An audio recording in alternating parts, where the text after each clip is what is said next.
Hey everyone, welcome to the channel. Tonight, we're traveling deep into the misty forests of the Pacific Northwest, a place where the rain never stops, the fog hides more than trees, and every trail has a story it wishes you'd never hear. These are 11 disturbing true Pacific Northwest horror stories, encounters that prove the beauty of the wild can be as terrifying as it is breathtaking. Before we begin, let me know where you're watching from and what time it is for you. Now, let's step into the fog together.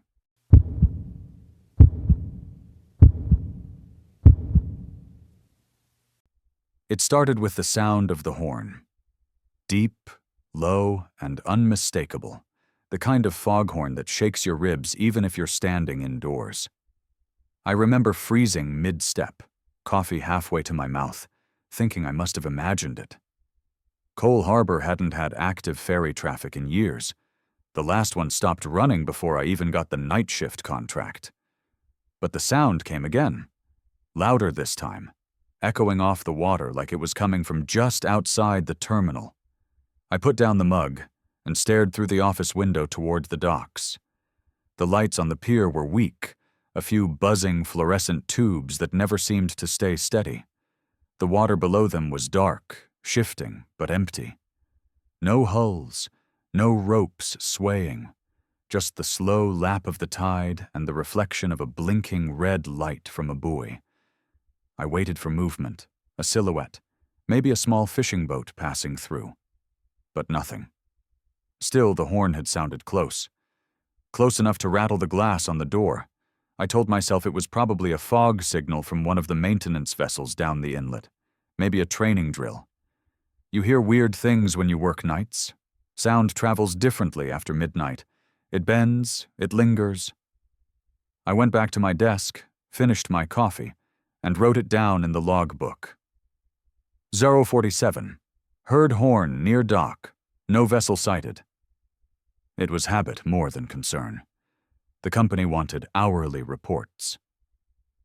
Still, I kept glancing at the monitor showing the pier cameras.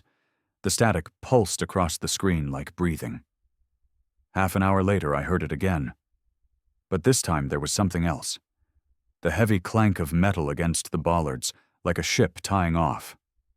I walked toward the main doors, trying to convince myself I wouldn't see anything when I opened them.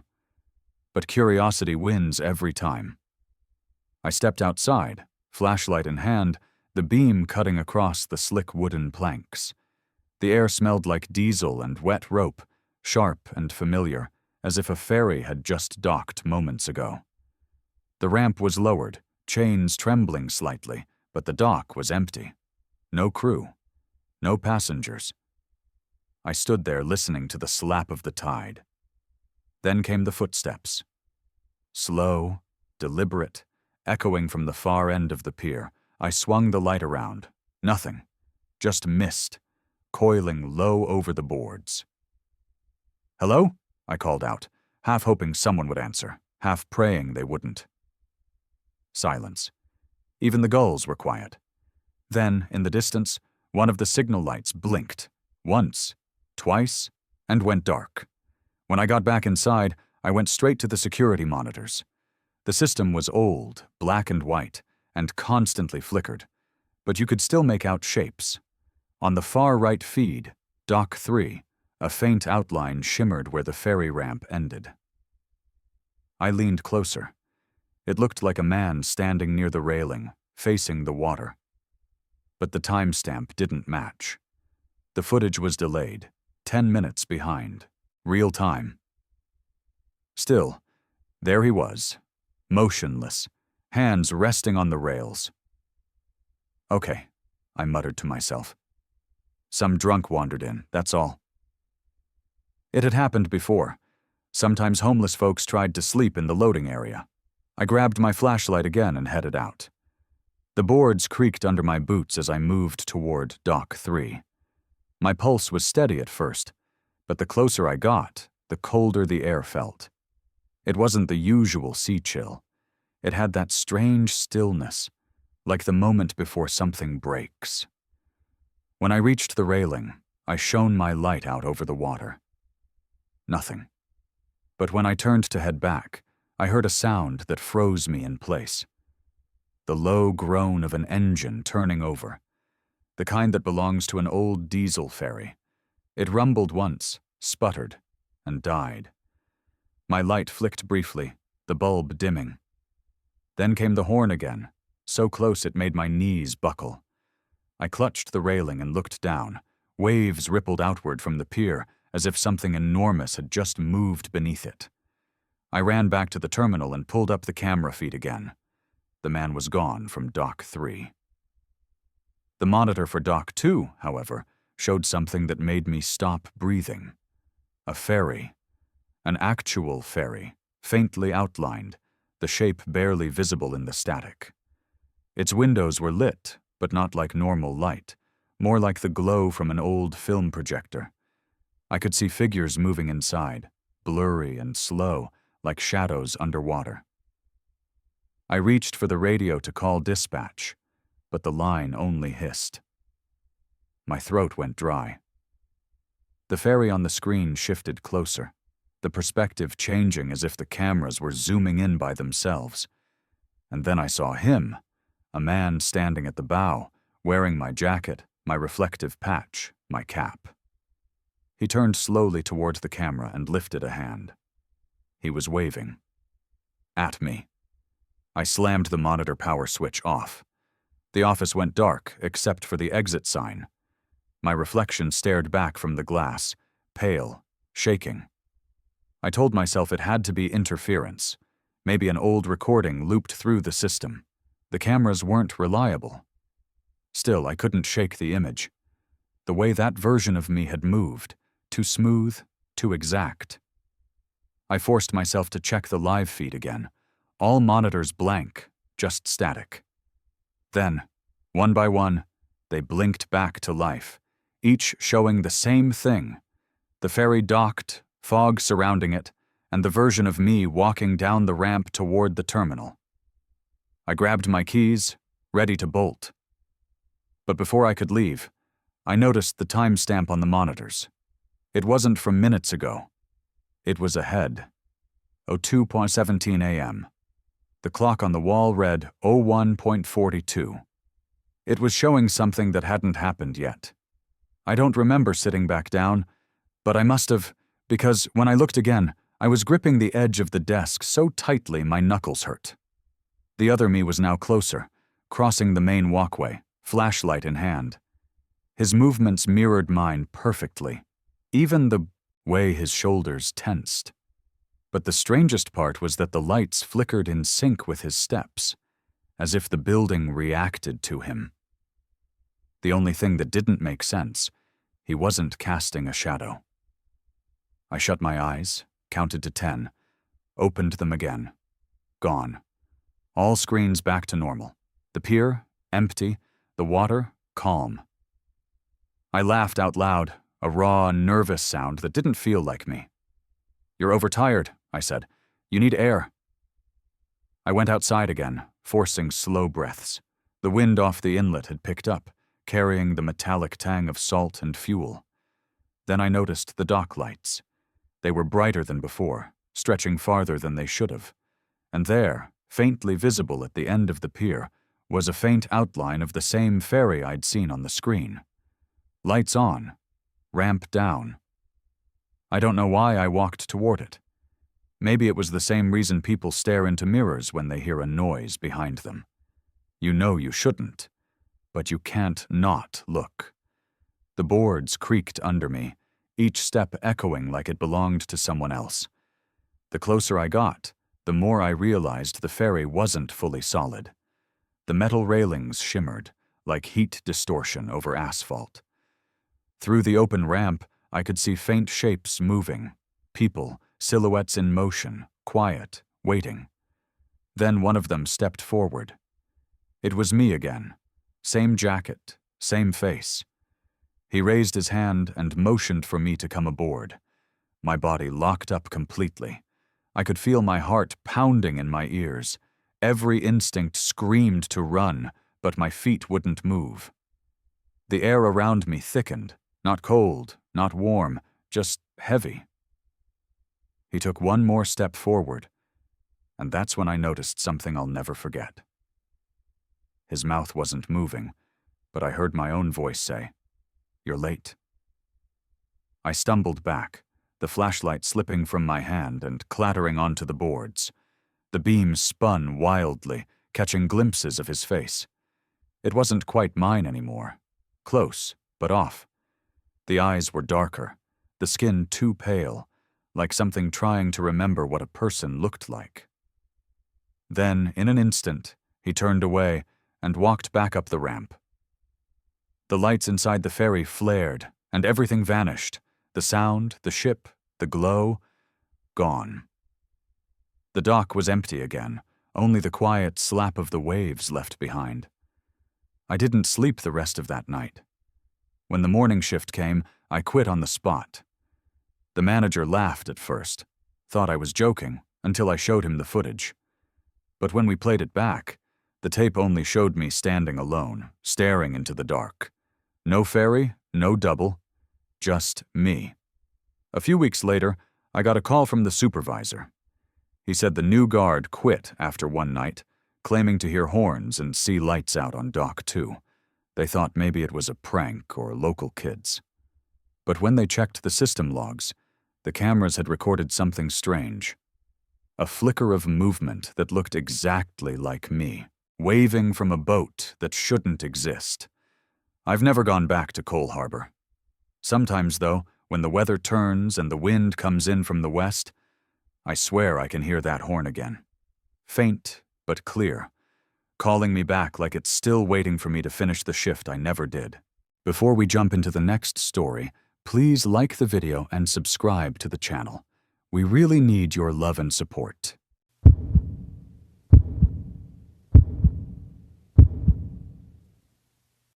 When we first got to the farmhouse in Invermere, my dad joked that the place looked like it had been dropped there by mistake. The road had narrowed to gravel long before we saw the house, and the fields stretched out in every direction, like they'd been forgotten by time. The windmill stood a few yards from the porch, taller than I expected, its blades turning slow and steady, even though the air felt completely still. My mom said it gave the place character. My dad laughed and said it sounded like an old man breathing. The first night was quiet, except for that windmill. It creaked and hummed in a steady rhythm. Lying in bed, I could hear it faintly through the walls, almost like a heartbeat muffled under layers of wood and insulation. My dad's room was next to mine, and through the thin walls I could hear him snoring in time with it. At first I thought it was funny. The two sounds matched so perfectly that when his breathing hitched, the blade seemed to stutter with him. I even recorded it on my phone, thinking I'd show him in the morning. At breakfast, I played it back, laughing, but my mom frowned halfway through. "That's odd," she said. "The windmill wasn't turning last night." My dad looked up from his eggs, smirking. "You sure about that? I could hear the damn thing creaking half the night." She shrugged. "There was no wind. I checked when I locked up. The blades were still." I remember how calm she sounded, like she was talking about something minor. But my dad's smile faded. He said he must have imagined it and changed the subject, but he looked uneasy. The next night, I couldn't sleep. The sound was back, steady, deliberate. Whack. Whack. I opened my window just enough to lean out and look, but I could barely see the windmill against the dark sky. Still, I could hear it turning. I thought maybe it ran on electricity somehow. Maybe it wasn't wind-powered after all. I lay there listening until I realized something was off. The pattern had changed. It wasn't constant anymore. It slowed, paused, then caught itself again, and every time it hesitated, my dad coughed. I got up and pressed my ear to the wall between our rooms. His breathing and the creaking outside were syncing again. Exactly. The next morning he looked pale and said he hadn't slept well. He said he'd been waking up short of breath, like his lungs forgot how to work for a second. My mom wanted him to see a doctor when we got back to Calgary, but he brushed it off, saying he was just adjusting to the altitude. I told him what I'd heard, and he laughed it off but avoided my eyes. "That's some imagination, kiddo," he said. "It's just an old windmill." Still, that night he asked me to keep my phone recording just in case. I woke around 3 a.m. to the same sound, only this time it was louder, closer. The window glass trembled with each turn of the blades. I sat up and checked my phone. It had stopped recording on its own after only a few minutes, but I played it back anyway. The sound was unmistakable. The windmill and my dad's breathing, completely synchronized again. Then, about halfway through, his breathing faltered, and the blades stopped at the same instant. Both fell silent for nearly 10 seconds before they resumed together, slower, heavier. I ran to his room. He was lying on his back, chest rising unevenly. I shook him, and he startled awake, gasping, eyes wide. "It stopped," he said, voice hoarse. "The windmill stopped, didn't it?" I didn't know how to answer. We sat there listening to nothing for a long minute before the blades started again. He looked toward the window, and his face went completely still. "Don't open the curtains," he whispered. "Whatever you do, don't look at it." In the morning, he acted like nothing had happened, but he was quiet all day. He avoided going outside, even when my mom asked him to help bring in groceries. When I went out alone, I noticed something strange. The grass around the base of the windmill was flattened in a perfect circle, as though something heavy had pressed it down evenly all around. I touched one of the blades. It was warm, not from sunlight, warm like skin. By the fourth night, my mom had started sleeping in the spare room downstairs because of my dad's breathing. He was snoring louder now, wheezing in long, shuddering bursts. Around midnight, I heard him call my name. His voice was faint, strained. I opened his door and saw him sitting upright, drenched in sweat, eyes unfocused. "It's inside the rhythm," he said, voice trembling. "Every breath, something's learning it." Then he pointed toward the window. "It's waiting to match me perfectly." I tried to calm him down, said it was just the altitude, just his mind playing tricks. But even as I spoke, I could hear it again, the creak and sigh outside, keeping time with every breath he took. My stomach twisted. "Dad," I said softly, "what if we turn it off? Just stop it from spinning?" He shook his head violently. "No. If it stops, I stop." I didn't sleep that night. I sat in my room with my phone recording, just listening. Around 2:40 a.m., his breathing became shallow, almost imperceptible.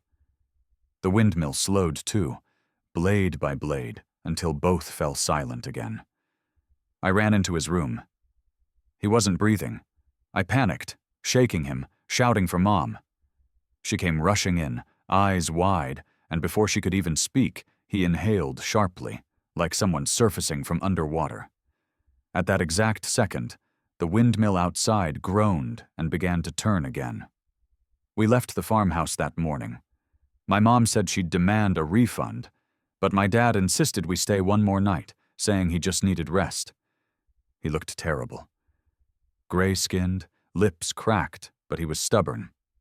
"If I leave now," he said quietly, "it'll follow." That's when I realized he believed. It wasn't just a coincidence anymore. Something had attached itself to him through that mechanical rhythm. I didn't argue. We stayed. That evening, while my mom packed in the kitchen, I went outside.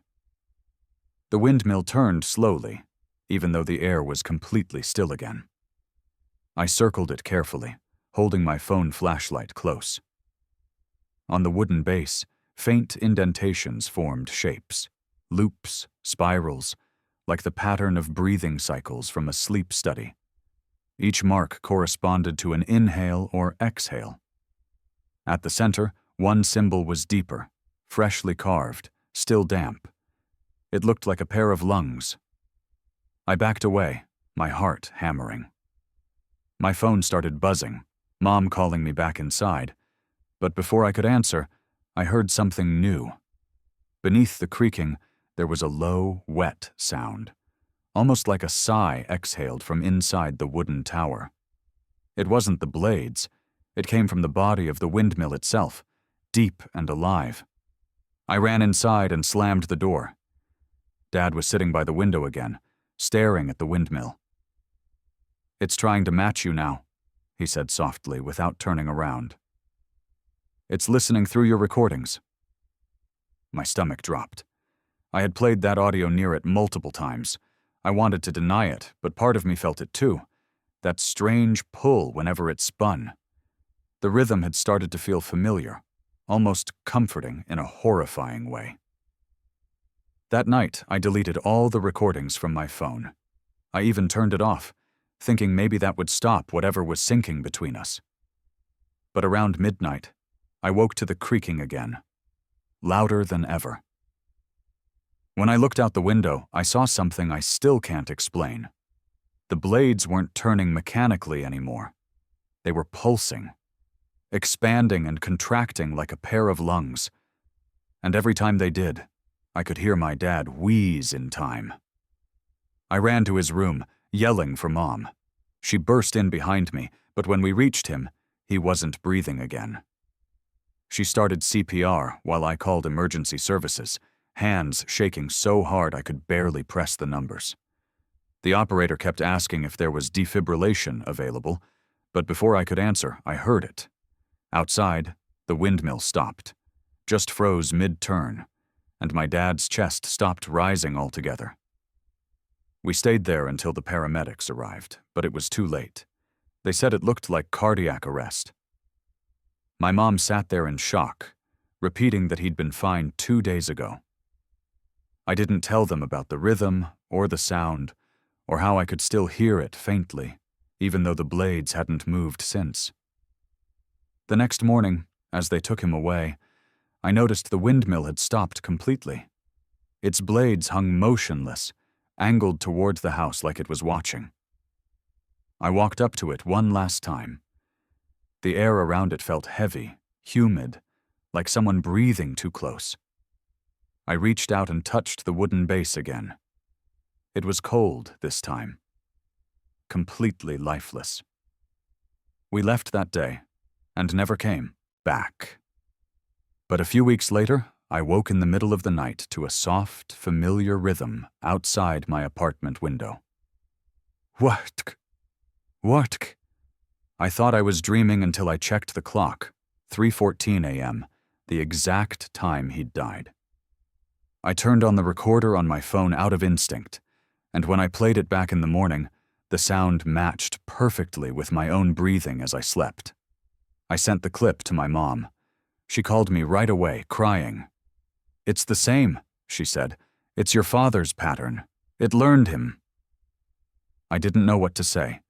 Since then, I've moved twice, lived in 2 different cities, and yet, sometimes, in the quiet before dawn, I still hear it faintly outside.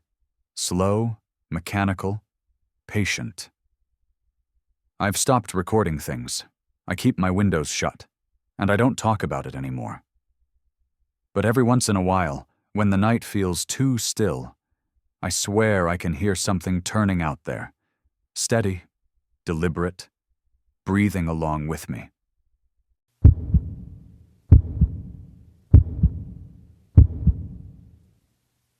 I was halfway through my 2nd month on Vancouver Island when I realized something was wrong with the recordings. Every morning, I'd take the small skiff out from the Ucluelet research dock, set up the hydrophone near the lighthouse, and record the whales as they migrated north. The gray whales were predictable, long, moaning calls that echoed through the dark water like sorrow. But that morning, when I replayed the tape in the lab, there was something else. After the whale's call faded, a hollow, deliberate knock came through. 3 times. Then again. Slower, as if someone was answering. At first I thought it was equipment interference, maybe a buoy or a loose weight tapping the mic casing. But when I checked the hydrophone, it was anchored exactly where I'd left it. I brushed it off and tried again the next day. Same place, same time, same method. The whales passed through, their mournful songs weaving through the currents, and then it came again. Knock, knock, knock. This time it was louder, closer. Back at the lab, I isolated the frequency. The knocks weren't random, they had spacing, rhythm even. My colleague Kenji laughed when I told him. "You've been listening to too many deep-sea legends," he said. But when I played him the tape, his smile faded. He leaned closer, adjusting the volume. "That's not mechanical." He tapped his fingers on the desk, mimicking the pattern. "It's like something mimicking sonar, or communication." That night, I couldn't sleep. The walls of the staff housing were thin, and the wind carried the echo of the waves in constant repetition. Every sound reminded me of that hollow tapping. The next morning I brought 2 recorders, one fixed near the dock, one lowered deep offshore. The offshore one recorded nothing unusual. The dockside recorder, though, when I retrieved it, the casing had a dent, as though something had struck it. Kenji thought maybe a sea lion had nudged it, but I'd seen plenty of sea lions. They didn't hit metal boxes 3 times in perfect intervals. I went through old data, trying to find anything similar. That's when I found something odd. Several years missing from the archives. Not deleted, sealed. When I asked our supervisor, Dr. Avery, about it, he said it was classified research from the 70s. "You're not authorized to open those files," he said curtly, "and for God's sake stop chasing ghost noises." But I couldn't let it go. I'd worked in marine research for 5 years. I knew whale communication, subsonic interference, even the static caused by distant trawlers. This wasn't that. It was deliberate. So I stayed late one evening, after everyone had gone.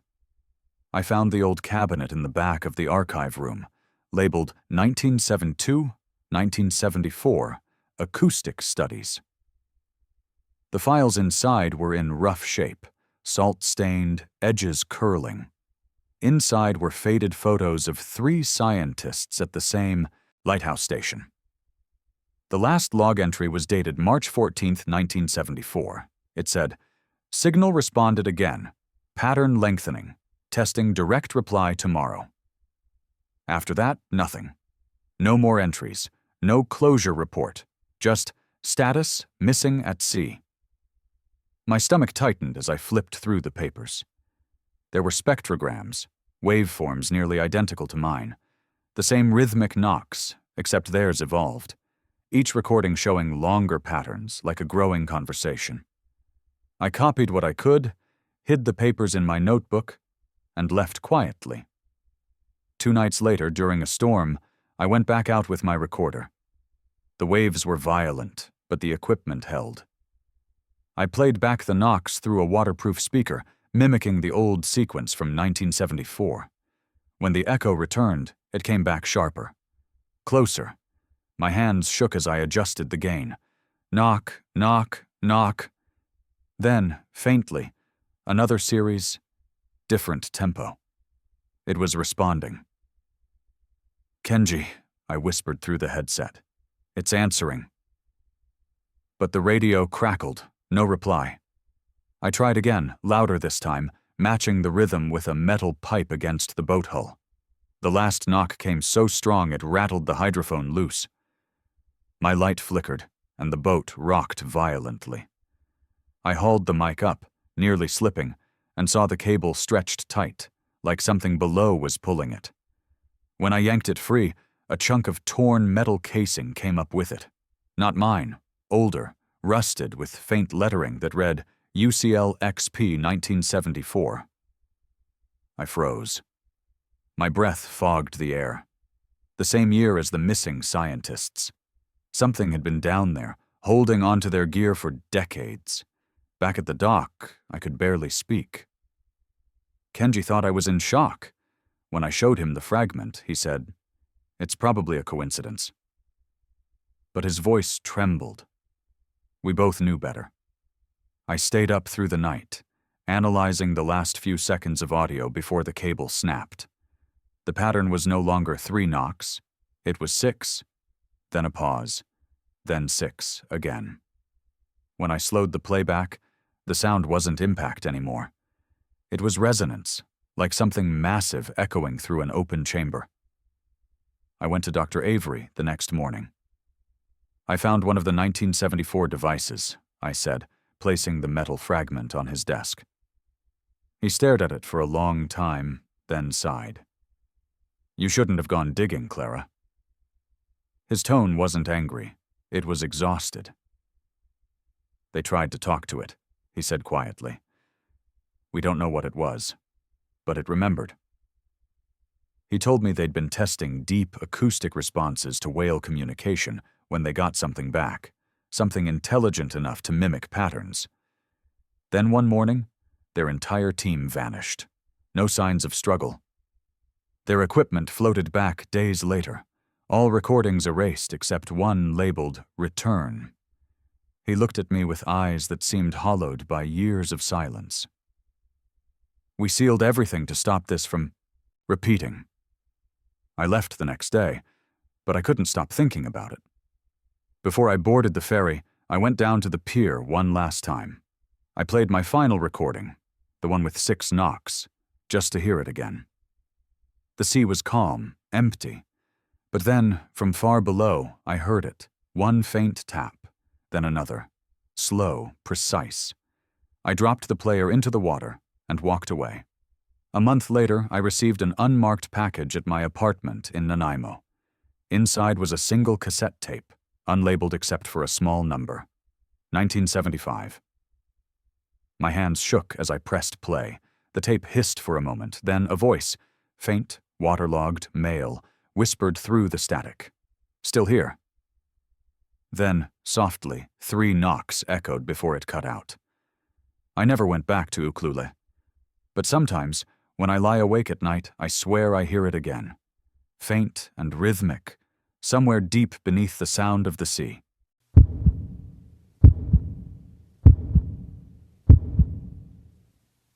I didn't think much of it when the new route came in that winter. Yakutat was small enough that you learned every address by heart after a few months. But Route 9 was different. It was new, unofficial, tacked on at the last minute after a mudslide blocked part of the regular delivery road. My supervisor, Dawn, handed me the clipboard and said, "It's a temporary detour, Charlie. Just follow the markers, drop off the mail, and log the time. It's only 6 houses." He said it like it was nothing, but his tone had that edge, the kind people use when they want something done quickly and forgotten. The first time I drove it, I remember the silence.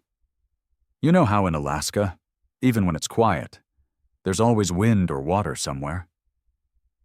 Out there, past the tree line and down that narrow stretch of frost-bitten road, there was nothing.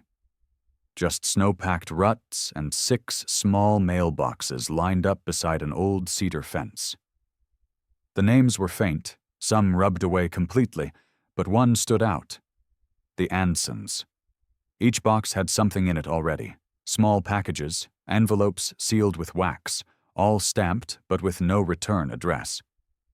I dropped the new mail, noted the time, and drove on. The next day, every single envelope I'd left was gone. That was normal. People collected their mail.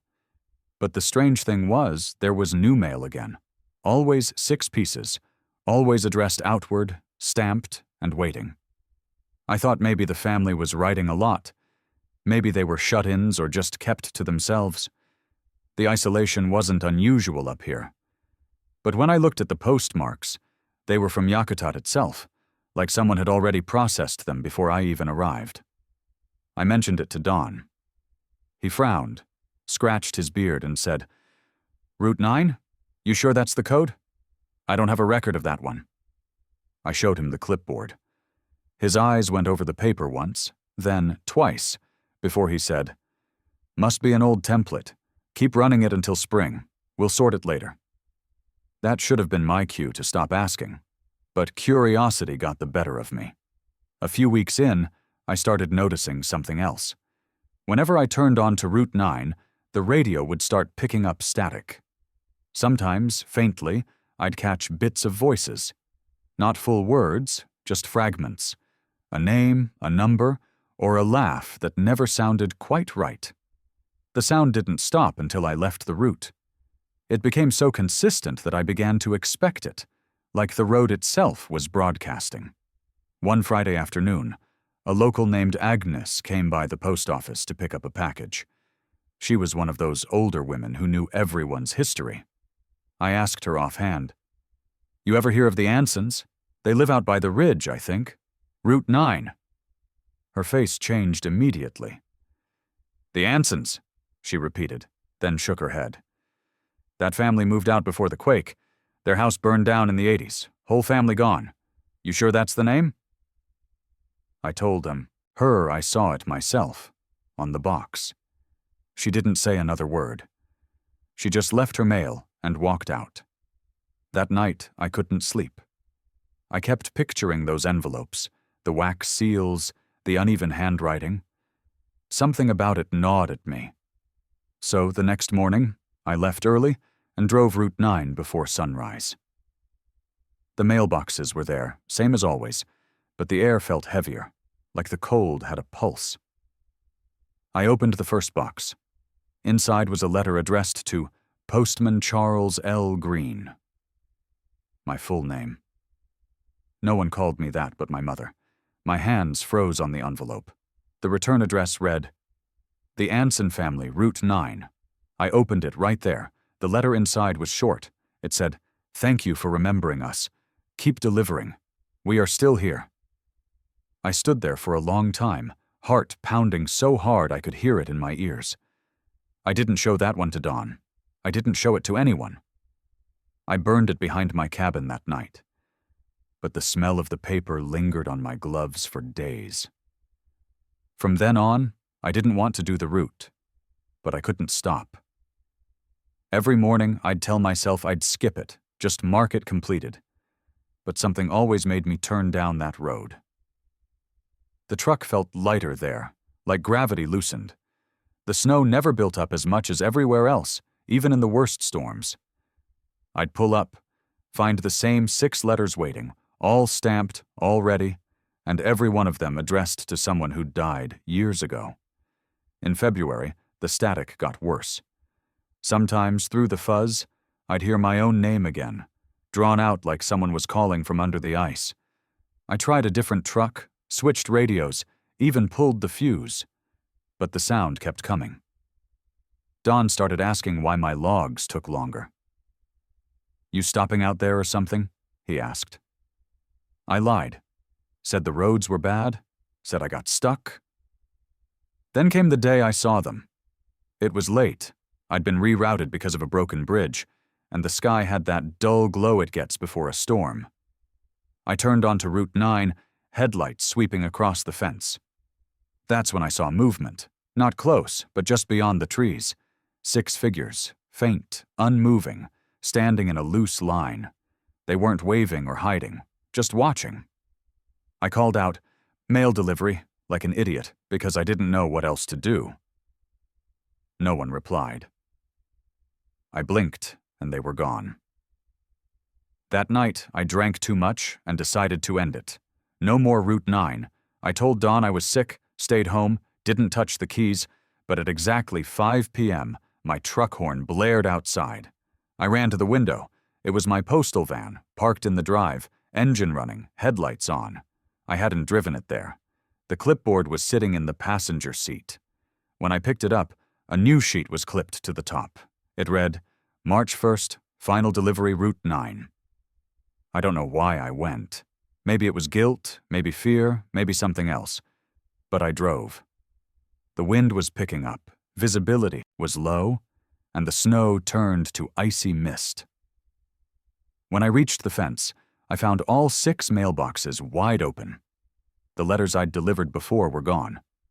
In their place were 6 new ones, identical, sealed with red wax. They were addressed to 6 names: Agnes, Dawn, and 4 others from town. But the return address this time wasn't the Ansons.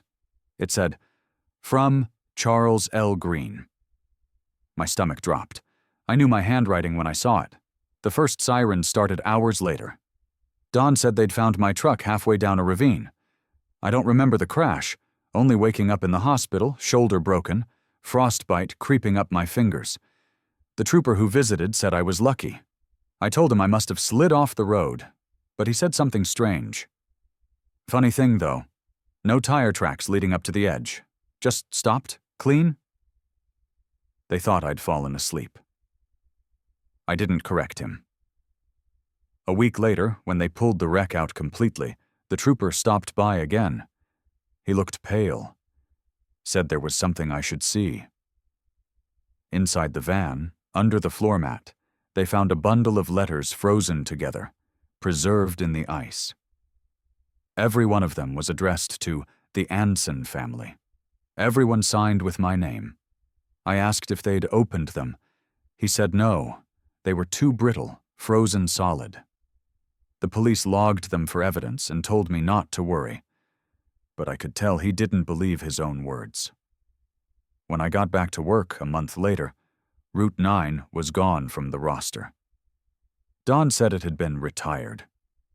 He avoided my eyes when I pressed him. A few days after that, Agnes's son came by the post office to collect her mail. Said she'd passed away unexpectedly in her sleep. He asked if anything came for her recently. I said no, but that night I found a single envelope in my bag that I hadn't seen before. Her name was on it, and the handwriting looked just like mine. I didn't open it. I burned it like the last one. The next winter, a storm hit hard enough to shut down half the region. When the snow cleared, a maintenance team found the old Route 9 fence collapsed. The ground beneath it caved in. They said there were remnants of a foundation there, a house that had burned decades ago.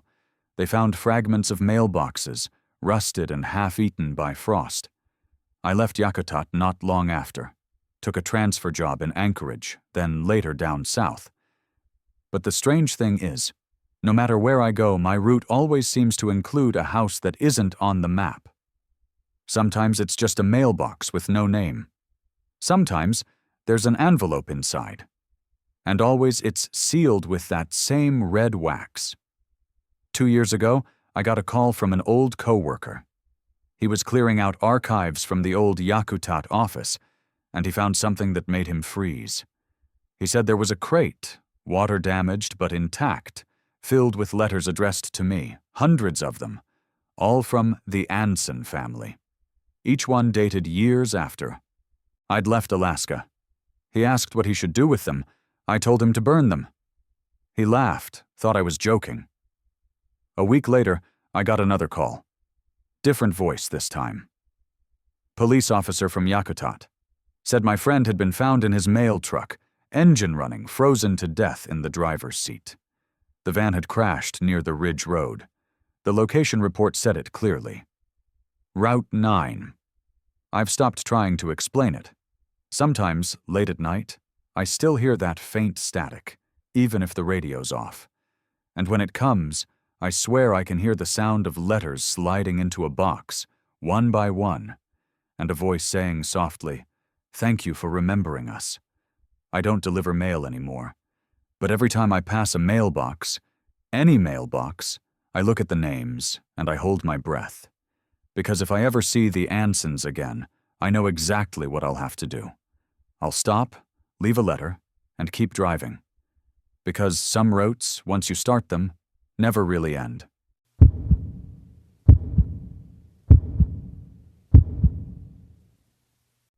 When the call came through, I was halfway through my coffee, still in my wetsuit, sitting on the tailgate of the rescue truck. Dispatch said a silver Honda had gone under near the west shore of Lake Cowichan. A single driver, no passengers. Locals had seen the car slide off the boat ramp sometime after midnight. It wasn't unusual. That part of the lake could be slick with algae, and people came down there drunk or distraught all the time. But what caught my attention was the depth reading. 42 feet. That was deep for a compact car to disappear without trace, especially in calm weather. I radioed back that we'd take it. By the time we got there, the RCMP already had the area taped off. 2 men stood by the water, one holding a thermos, the other smoking and staring at the surface like he expected it to talk back. My partner, Ellis, handled the prep. I slipped into my gear, gloves, rebreather, fins, tank, trying not to think about the way the water smelled. Lake Cowichan had this cold, earthy odor, almost metallic. When you're under, it feels older than you. That always bothered me a little. "Ready?" Ellis asked, checking my regulator. I nodded. We descended together, cutting through the water like ghosts. The visibility was awful, murky, green-brown haze, less than 6 feet ahead. Our sonar scanner pinged something solid, shaped like a car. We followed the line down, and sure enough, the headlights appeared first, glowing faintly from our flashlights. It was half buried in silt, windows intact, nose down. I swam to the driver's side and peered in. There was someone still strapped in, head tilted toward the window, hair drifting like black seaweed. The air pocket inside had kept the interior mostly clear, but the windshield was fogged. I motioned to Ellis to start the winch line. That's when I noticed something small floating near the body. A flash of white with blue. A dive tag. My dive tag. At first, I thought it was coincidence. We all carried similar tags for identification. But as I brushed away the silt from the window and the light hit the driver's face, I froze. The mask, same model, same scratches on the lens, the dive hood, the markings, all identical to mine, and the face behind it. It was my own. Pale, bloated, and still. I jerked back so hard my fin hit the silt, clouding the water. My heartbeat slammed against my regulator. Ellis flashed his light at me, signaling, "What's wrong?" But I couldn't even form a sign. I just pointed at the window.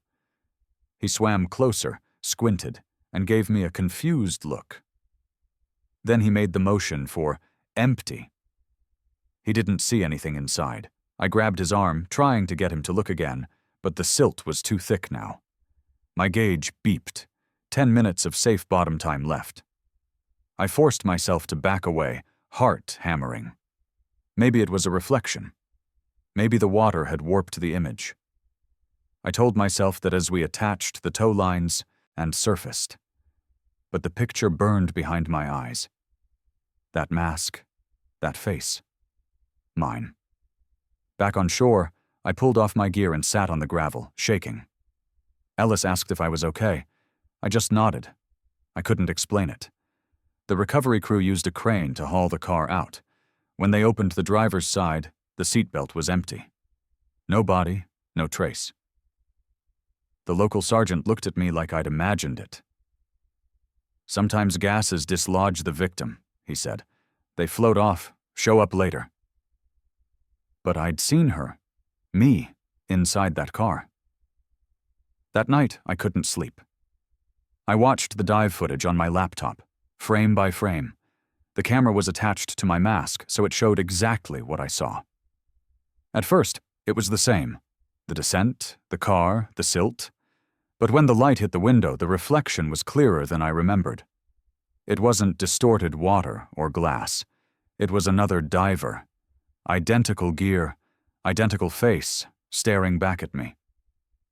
Then, as I kicked back, she moved forward, like we'd switched places in a mirror.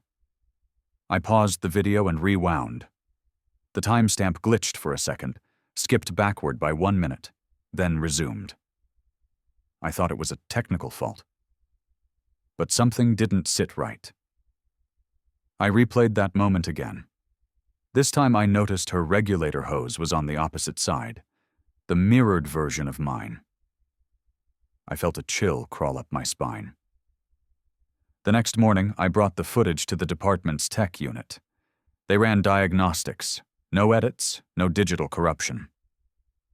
"Probably a reflection," the tech said, not even looking up from his coffee. "You divers see weird stuff in low light." I didn't argue, but I took the hard drive home with me. 3 days later, they called. Another car had been spotted deeper in the lake, this time from sonar mapping. Different make, an old red Subaru. The same officer requested our team again. I hesitated, but went anyway. Curiosity's a dangerous instinct in this job, but it's also the only thing that keeps you alive. We launched mid-morning. The lake was still, flat as glass. Ellis stayed topside monitoring. I volunteered to go alone. The sonar reading was clear. Depth 45 feet. Object size consistent with a small car. I descended slowly, counting breaths. When the outline appeared through the gloom, I felt my stomach twist. It was the same slope, same angle, like déjà vu. The Subaru sat upright this time, doors closed. I approached cautiously, lights sweeping across the windshield. No driver. But something moved in the back seat, a flicker of motion. I swam closer and froze, my oxygen gauge, my handwriting etched in marker. It was my spare tank, the one I'd lost last season during a training drill. I should have surfaced then. But instead, I grabbed the tank. The moment my hand closed around the metal, my wrist strap camera flickered, static for half a second. Then switched view. It wasn't showing my hand anymore. It was showing me from behind. Thigh feed stuttered, but I saw it clearly. Another diver hovering a few feet away, same suit, same tank, same everything. I turned, light flashing through the water. Nobody there. I spun again. Still nothing. My chest tightened. My regulator hissed too fast. I started my ascent. The surface looked miles away, a pale ripple above the dark. Halfway up, my depth gauge froze. The number stuck at 22 feet. I kicked harder, but I wasn't moving. The water around me felt heavy, like pushing through wet sand. Then a voice crackled faintly through my comms. My voice. "Stop," it said. "You'll mess it up again." I screamed into the mic, tearing the mouthpiece out. Bubbles exploded around me. I forced myself upward until the gauge finally jumped. 19, 15, 12. My head broke the surface and I gasped, clawing toward the rescue boat. Ellis grabbed my arm and hauled me in. "You're pale as death," he said. "What the hell happened down there?" I couldn't answer. I just stared at the reflection in the water. For half a second, my face didn't match the movement. My reflection was slower, a half beat behind. I quit the dive unit 2 weeks later. Told them I needed a break. But I couldn't stop thinking about the footage. I watched it over and over, convinced there was a pattern. Each time I noticed new details. The diver's eyes shifting, her fingers brushing past mine like a delayed echo. Finally, I copied the files onto a separate drive, packed my things, and decided to go back one last time. Alone. It was early spring, the lake quieter than usual. No rescue trucks, no witnesses. I anchored my own small boat near the west inlet, where it all began. The water was unnervingly calm. I suited up, triple-checked the regulator, and dropped in. The descent was smooth, 15 feet, 30, 40. My flashlight beam cut through layers of green haze until I saw it. The Honda, exactly where we'd left it, now upright, windows open. I hovered near the hood, forcing myself to stay calm. The door creaked open slightly, rocking in the current. I swam closer and aimed my light inside. The interior was empty, except for a small handheld camcorder wedged between the seats. I reached in and grabbed it. Back on the boat, I dried it off and checked the tape. To my surprise, it still worked. The timestamp read 2001-6/12, 07:43 a.m., The day of the first dive. My first dive. I hit play. The video showed the lake, calm and blue. Then the camera panned to someone kneeling by the water. Me, strapping on my gear, laughing with Ellis. The perspective was from someone standing right behind me. I fast-forwarded. The camera followed me as I walked into the water and disappeared beneath the surface. Then, without pause, it followed, plunging straight in after me. The footage became chaotic, bubbles and darkness, but I could still make out flashes of my fins ahead, the silver car below. When I turned in the video, underwater, flashlight sweeping across the window, the person filming stepped into view. It was me again. Only this time, her mask was cracked, and blood floated out like smoke. I shut the camcorder off. My hands were shaking so hard I almost dropped it. Every part of me wanted to throw it into the lake, but something in me, that cursed curiosity, needed to know. I rewound to the last few seconds. The cracked mask version of me raised her hand, pointed at the camera, and motioned a single word. Stay. That night, I drove straight home and locked the camcorder in a metal box under my bed. For weeks, I tried to forget. But nightmares started. Diving endlessly, finding myself in darker and darker depths, always meeting another version of me going the other way. Sometimes I woke up coughing lake water. Sometimes I'd find damp footprints near the door. One morning, I woke to a wet sound. Dripping. My wetsuit was hanging on the bathroom door, soaked. I hadn't worn it in months. My dive tag was missing from the strap. I checked the box under the bed. The camcorder was gone. I moved out of Lake Cowichan after that, rented a small place near Nanaimo. I don't dive anymore. I don't even swim. But every year, near June, someone sends a DVD to my mailbox. No return address, just a disc labeled with that same date, 2001-6/12. I've never watched them. But the discs are always wet, sealed inside clear plastic bags, and each one has a single fingerprint smudged across the surface, identical to mine.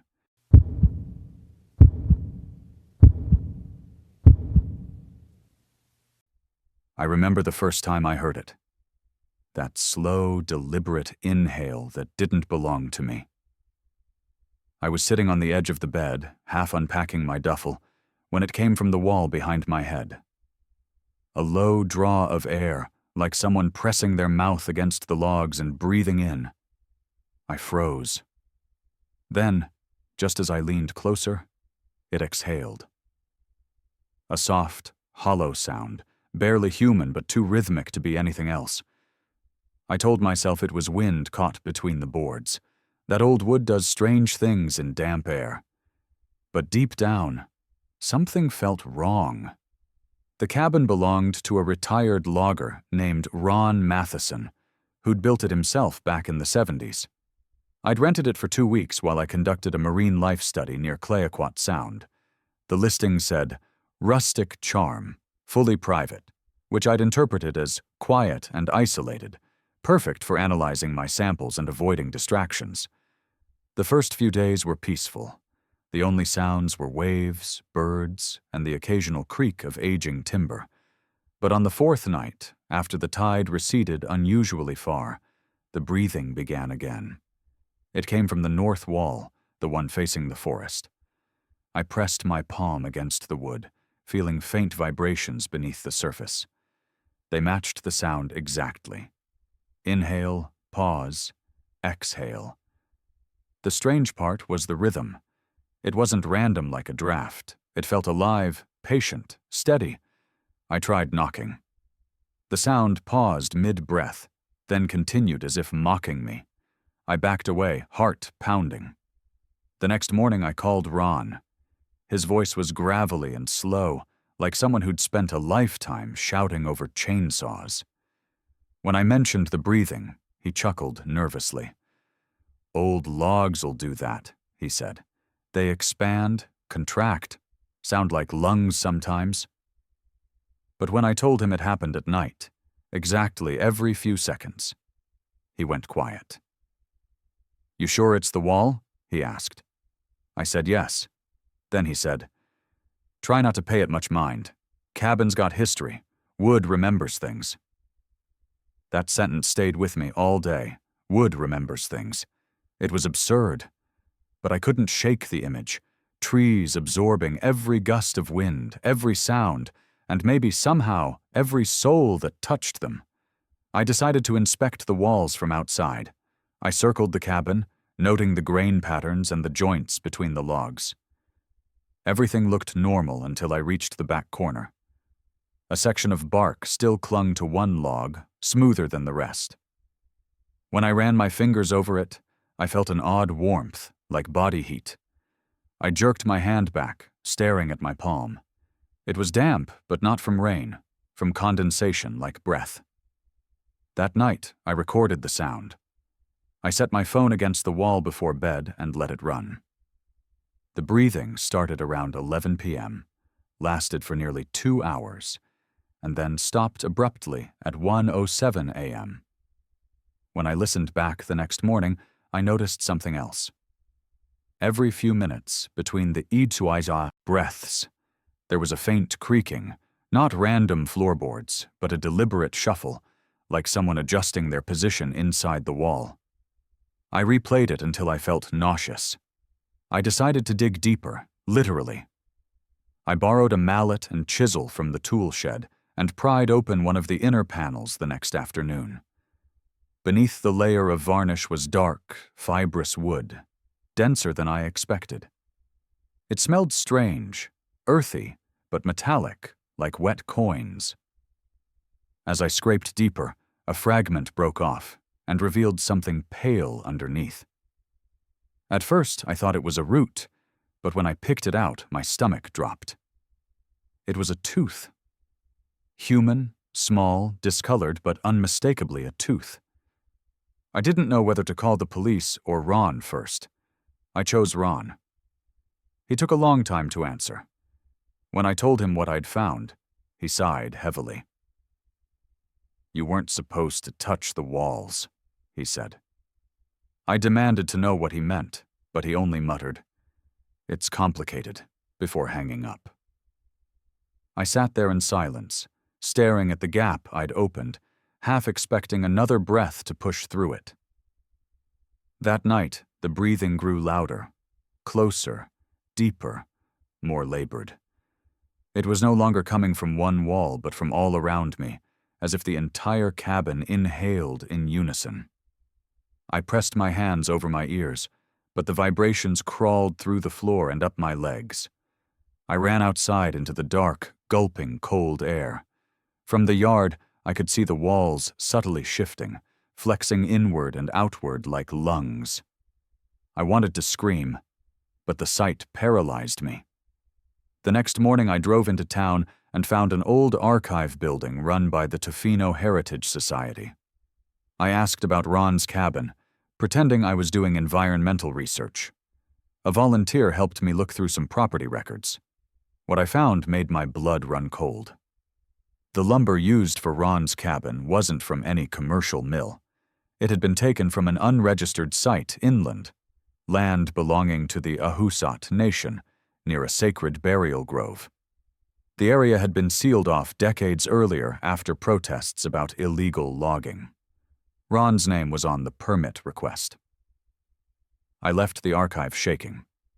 Back at the cabin, I found Ron waiting in his pickup. His face looked sunken, older than before. "You shouldn't have gone digging through records," he said quietly. I asked him if he knew what was in the walls. He nodded once. "We didn't know at first," he said. "When we cut those trees, the elders warned us, said the forest breathes with its dead. I didn't listen." He told me they'd found bones tangled in the roots of some trees, children, elders, entire families buried within the grove. We thought we'd move them proper. But then the logging company folded, and the wood just sat there. I used some for the cabin. Figured it was just wood. I felt sick.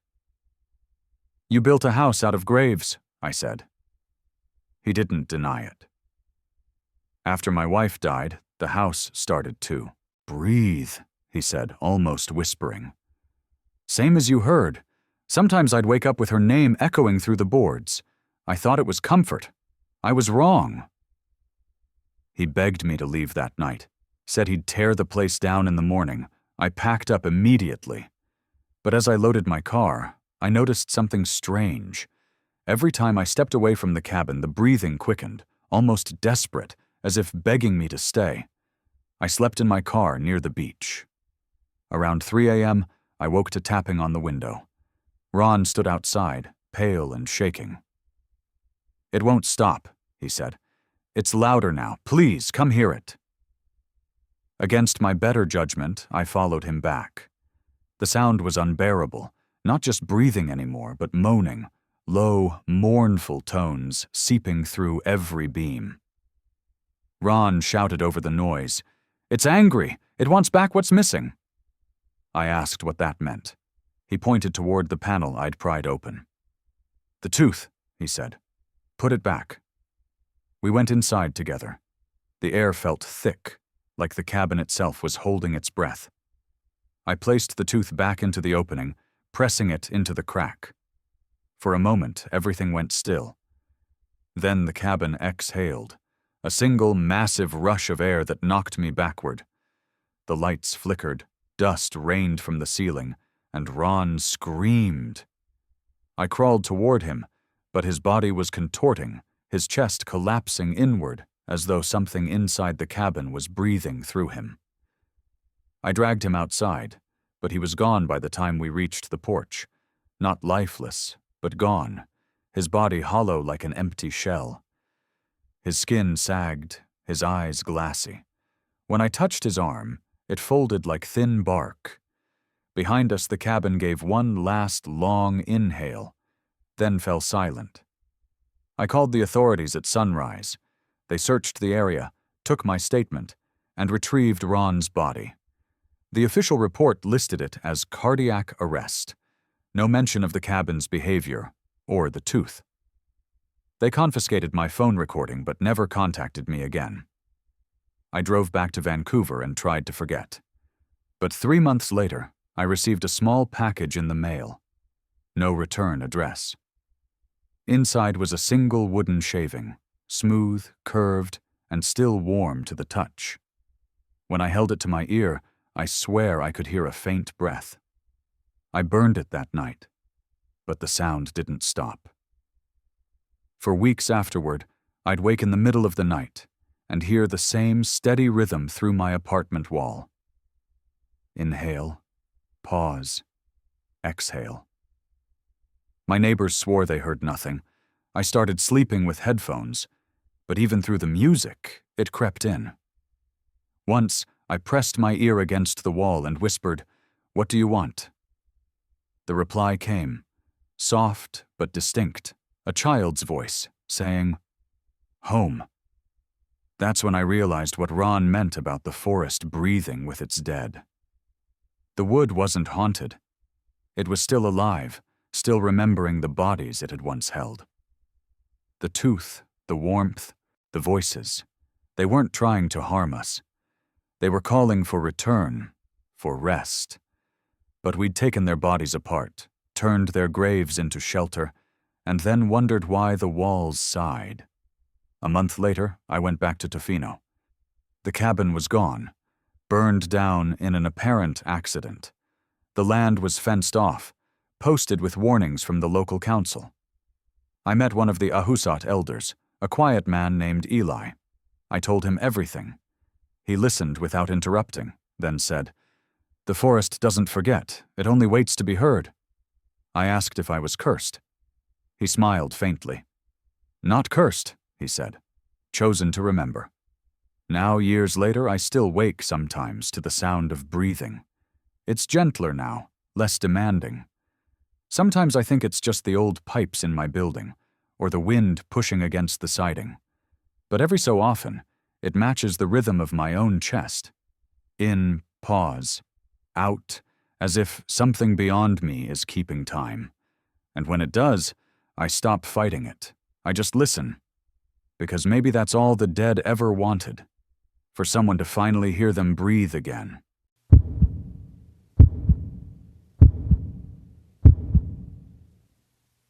I was halfway through calibrating the signal transmitter when the radio cracked with static, and a voice, my voice, repeated the line I'd just spoken. I froze, wrench in hand, staring at the console. The echo wasn't from a recording. It came half a second after me, like someone mimicking my speech through a delayed feed. I said, "Testing, frequency 198," and the same phrase came back, perfectly timed, but the tone was wrong. Lower, drawn out, tired. I waited for a second reply. Nothing. Just the faint hum of the sea wind pressing against the metal siding of the lighthouse station. I'd been sent to Port Renfrew in the spring of 1981 to help automate the old Carmichael Point lighthouse. The last keeper, a quiet man named Kearns, had retired after 30 years of service. My job was to replace the manual radio and light systems with automated timers and sensors.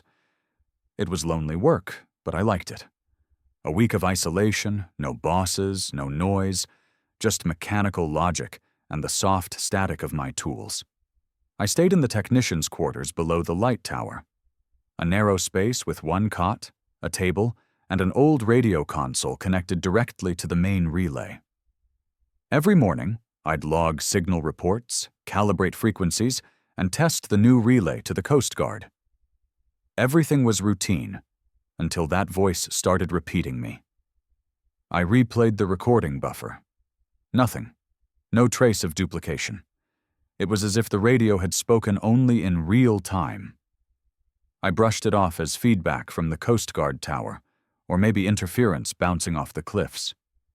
But when I switched channels, the static carried a whisper I didn't recognize. My name, drawn out like a sigh. David. I shut the transmitter off, heart hammering, and listened. Silence. My hands were shaking.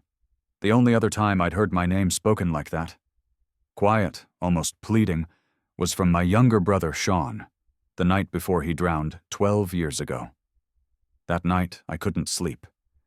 Every creak of the tower sounded too deliberate, too human.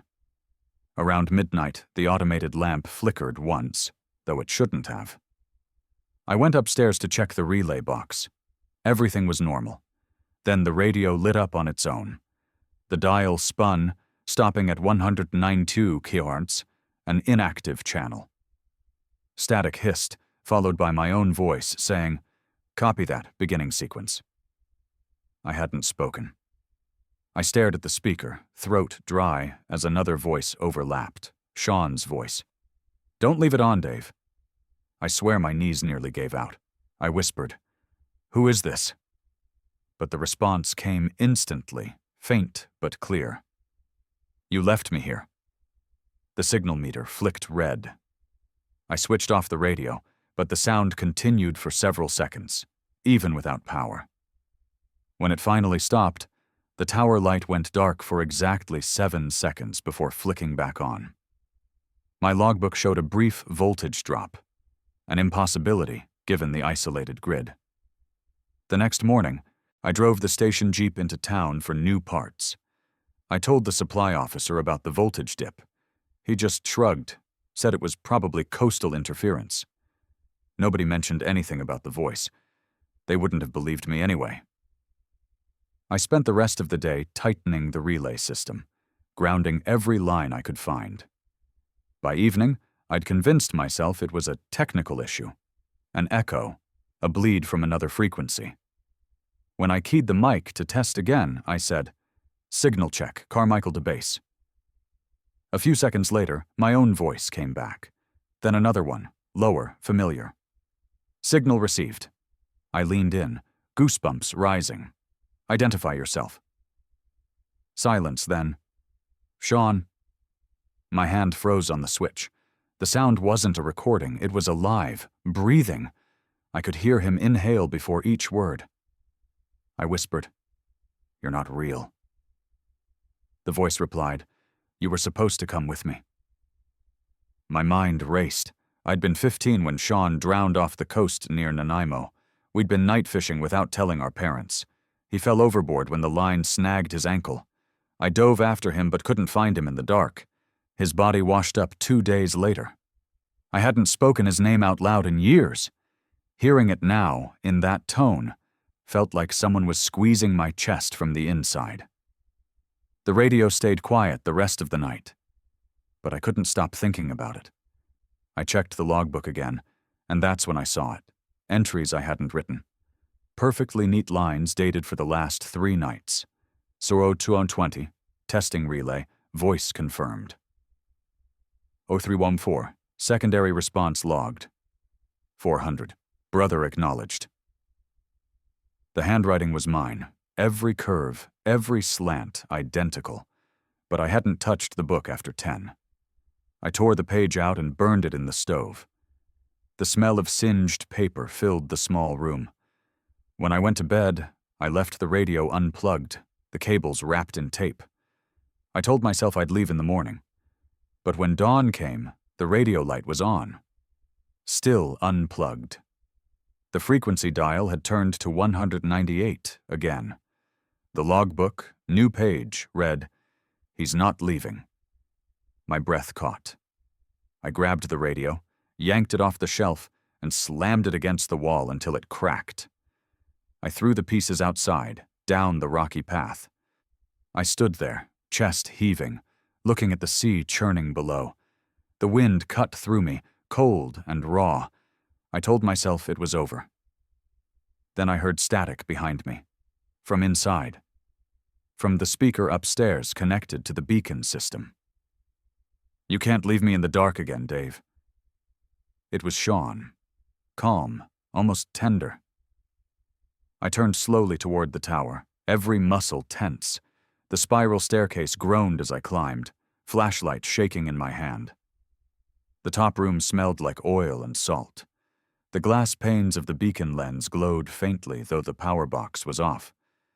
And there, on the metal control board, lay the radio's microphone. Perfectly, intact, coiled neatly as if someone had placed it there. "Sean," I whispered. Nothing. Just the wind through the cracks. Then, soft and close to my ear, "I never learned to swim." I spun around, beam sweeping across the empty room. The voice came again, distant but inside the walls. "Help me." I pressed the mic to my mouth, my voice shaking. "You're not real. You're gone." The reply came with a hiss, layered under static. "Then who's talking to you?" Something snapped inside me. I threw the mic across the room, hit the main switch, and flooded the lens with power. The light burst through, spinning across the sea. For a moment, I saw a figure down on the rocks. Someone standing near the waves, looking up. I blinked, and he was gone. That night I didn't write in the logbook. I drank from the emergency flask, trying to drown out the echo of that voice. But around 3 a.m., I woke to the faint sound of the relay clicking on and off.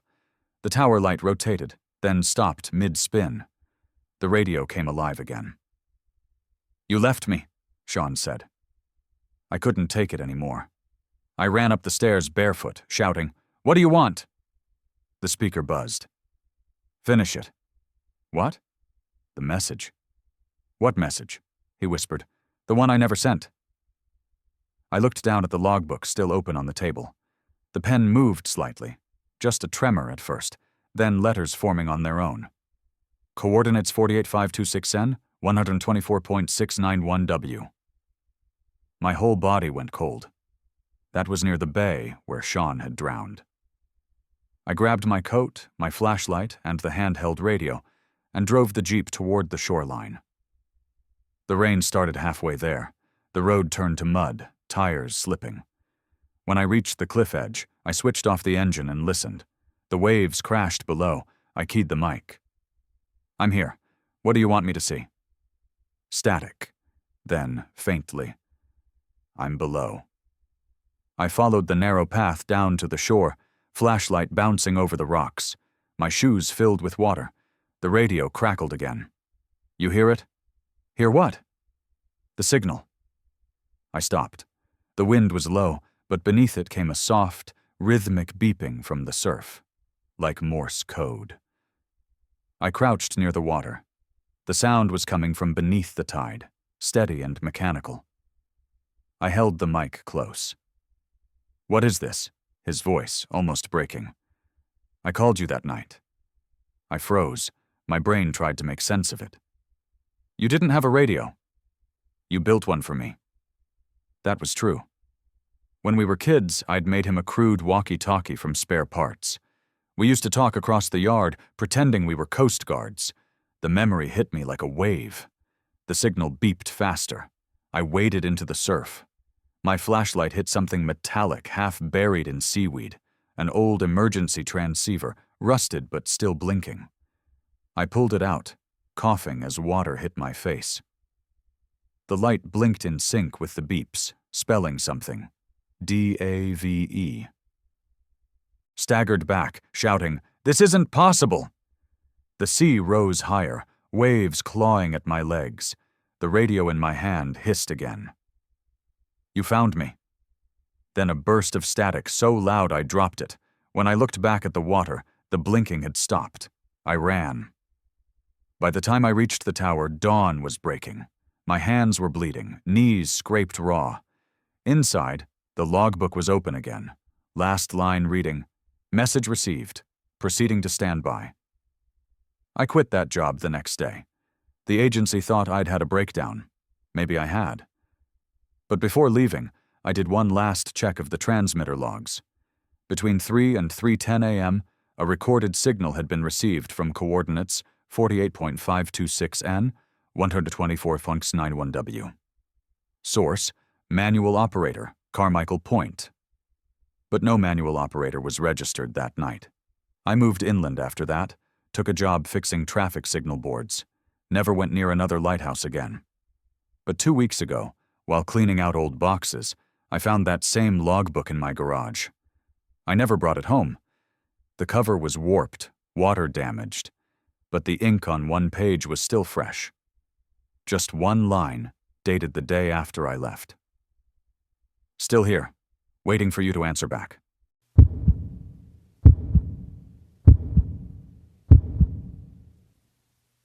It was raining so hard that day I could barely hear my own thoughts over the drumming on the metal swing set. The sound was everywhere, on the roof of the classroom building, on the puddles forming under our sneakers, on the old basketball hoop that rattled when the wind pushed against it. I remember my coat sticking to my arms, the smell of wet mulch rising from the playground. I was 10, and so was Emily. She was the kind of kid who collected worms after it rained and lined them up on the pavement, convinced she was saving them. That was the last time I ever saw her.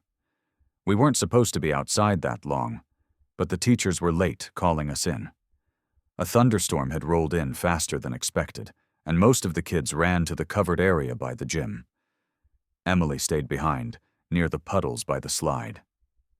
I shouted for her to come in, but she just crouched down, staring at the water like she'd found something. I remember running toward her, rain hitting my face so hard I could barely open my eyes. When I got close enough to see, I froze. Her reflection wasn't right. The puddle was rippling, but underneath the surface there was movement. It wasn't her reflection moving. It was something below it, twisting like a hand pressed against the water from underneath. She looked up at me once, her mouth open like she wanted to say something, and then she was just gone. No scream, no splash, just a circle of water flattening out again, perfectly still. I ran to the teacher's office, screaming that Emily had fallen into a puddle. They thought I was hysterical. When they finally went out to look, there was nothing. No sign of her, not even footprints. The ground was soft mud, and the puddle I pointed to looked ordinary, like any other after the rain. For months, they searched the area, drained the storm drains, questioned every kid in the school. The police said maybe she wandered off. Her parents never believed that. neither did I. You don't just wander off in the middle of an empty playground under a downpour. The image of that water stayed with me. How calm it became afterward, as if it had swallowed her whole and didn't want to be disturbed. For years, I had nightmares where I'd walk through that playground and see her reflection staring up at me from every puddle. Eventually, we moved away. My parents thought getting me out of Eugene would help. It didn't. 20 years later, I came back. I didn't plan to, but a teaching position opened at the same elementary school. I told myself it would be good closure, a way to rewrite the past by teaching where I once was a scared kid. On my first day, I walked across that same blacktop. They'd repainted it, put in new equipment, even installed turf instead of mulch. The slide was gone. But the place where the puddle had been? It was still the lowest dip in the yard. It still collected water when it rained. For a while, things were fine. The kids were noisy, sweet, full of energy. I tried not to think about the coincidence that my classroom overlooked the playground. But that spring, the rain started again. The kind of Pacific Northwest rain that doesn't stop for days. The kind that creeps into your shoes and into your bones. And one morning, as I stood by the window, I saw it. A little girl, crouched by that same low spot. She wasn't one of mine. Her hair was plastered to her face, her hands covered in mud, and she was looking into a puddle that shimmered with strange movement. My stomach dropped. It looked exactly like that day in 2003. I ran outside. The air was thick, my breath coming out in visible bursts. When I got closer, she turned her head, startled. "You shouldn't be out here," I said, trying to sound calm. "Where's your class?" She didn't answer. Her eyes looked distant, like she was listening to something under the rain. I took her arm gently, meaning to guide her inside. That's when I saw the water again. It wasn't flat. It was swirling, and deep, deeper than it had any right to be, like something was pulling it downward. "Step back," I told her. She didn't move. Then, without warning, the puddle rippled upward, like a reverse splash. I swear I saw fingers reach through the surface, pale and trembling. I yanked the girl back hard, stumbling onto the wet turf. The movement stopped. The puddle went still. I blinked, and it looked normal again. The girl was crying. I carried her inside, heart pounding, trying to explain to the principal what I'd seen. He nodded slowly, probably thinking I was overreacting. "You know," he said, "they rebuilt the drainage system here last summer. The ground's probably soft." That night I stayed late to finish grading papers. The rain hadn't stopped. The security lights flickered against the windows, and all I could hear was the steady rhythm of water hitting glass. I told myself not to look outside, but I did. And there she was. Emily, or someone who looked just like her, standing in the rain, barefoot, wearing the same yellow coat she had that day, the one with the missing button. She wasn't moving, just staring at the spot where she disappeared 20 years ago. I whispered her name before I realized what I was doing. Her head turned towards me, slow and stiff. Then she smiled. Not the kind of smile you remember from childhood, but something empty, unfamiliar. I dropped my pen. I ran outside, half out of instinct, half out of guilt. The rain soaked me instantly, the wind cutting against my face. "Emily!" I shouted. She didn't move. I walked closer, every step heavy and uncertain. The puddle was back, darker than before, spreading wider with every drop. She was standing in it. "You're not supposed to be here," I said, my voice shaking. She looked at me like I'd said something absurd. "You left me," she whispered. Her voice wasn't angry, just tired, echoing like it came from underwater. "I didn't," I said. "I tried to..." But she shook her head, her reflection twisting beneath her like it was alive. "You didn't pull me out." Before I could speak again, the ground beneath her began to ripple. Her feet sank an inch, then another. I lunged forward, grabbing her wrist. It felt cold and slick, like holding wet marble. I tried to pull her up, but she was heavier than she looked, rooted somehow. "Help me," she said, and her eyes flicked past me to the school building, where I thought I saw movement in the window. Another reflection. My own face, distorted by the glass. I turned back, but she was already halfway submerged. The water wasn't splashing. It was swallowing her in silence. I yelled her name, pulled until my shoulder screamed in pain, but my grip slid off, and she vanished again, leaving only the flat shimmer of the puddle and the echo of rain. I don't remember getting inside. I must have blacked out. When I woke, I was in the nurse's office, wrapped in a blanket, with the principal sitting beside me. "You were outside in the storm," he said. "You could have drowned." I told him what happened, but he just frowned. "There's no one out there," he said. "The cameras didn't show anyone but you." He left soon after that. I sat there, trembling, trying to convince myself it was exhaustion, maybe grief resurfacing. But then I noticed something under my nails. Dirt. The same thick, black mud from that puddle. For the next week, I couldn't teach. The rain didn't stop. Every day, the puddle grew bigger, spreading closer to the school building. The janitor complained the drains were overflowing again, said it wasn't normal. I started avoiding the window. Every time I caught a glimpse of the yard, I thought I saw movement, like someone's hand brushing the surface. Then one morning, I found a note slipped under my classroom door. It was wet, the ink smudged, but I could still make out the words. "You didn't pull me out." It wasn't signed, but the handwriting was round and childish, just like Emily's old notes. I tried to show it to the staff, but it had dissolved into pulp by the time I reached the office.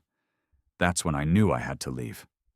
I packed my things, requested a transfer, told them I needed to care for a sick relative. Before I left, though, I went out one last time. The rain had finally slowed to a drizzle. The playground was empty, silent except for the soft dripping from the swing chains. I walked to that spot again. The puddle was still there, bigger now, darker.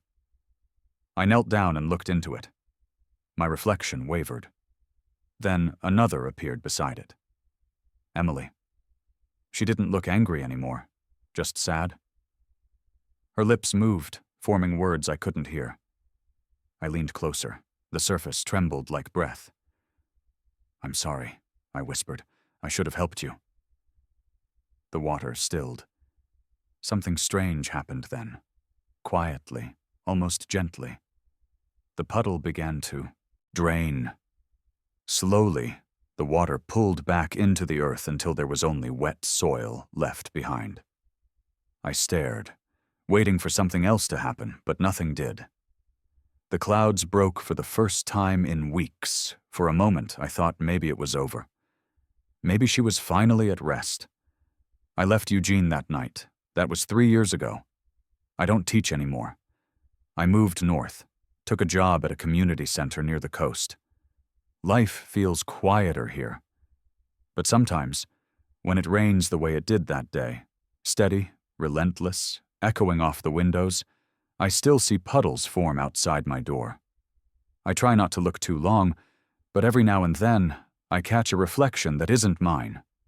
And once, just once, I swear I saw her again, standing in the water, holding out her hand, like she wanted me to pull her out at last. I didn't move. I couldn't. Because deep down, I think she wasn't asking for rescue anymore. She was asking for company. Which story setting scared you the most? Let me know in the comments.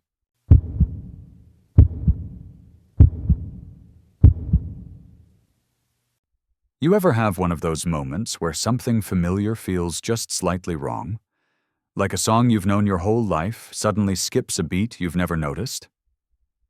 That's what it was like when I saw her again. My old trawler, the Maribel, drifting aimlessly on the gray water like she'd never left me. I was out on my cousin's boat that morning, checking crab pots a few miles off Astoria, when I spotted the shape cutting through the mist. The hull, the way the bow sat low in the water, I knew it immediately. My stomach dropped before my brain even caught up. I'd sold that boat 3 years ago, after my wife died. I hadn't been able to stand the sight of it. And yet there she was, rocking gently, her paint fresh as if someone had just finished brushing it on. And my name, Elias Morgan, written in clean white block letters across the stern. "Elias," my cousin Jim said, squinting toward it. "Ain't that—" "Yeah," I cut him off. My mouth was dry. "It is."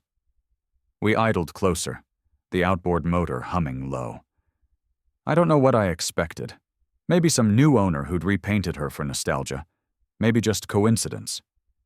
But the second I saw the registration number half scraped away, and the same dent on the starboard rail I'd made hauling crab cages one winter, I knew this wasn't just some look-alike. It was her, my Maribel.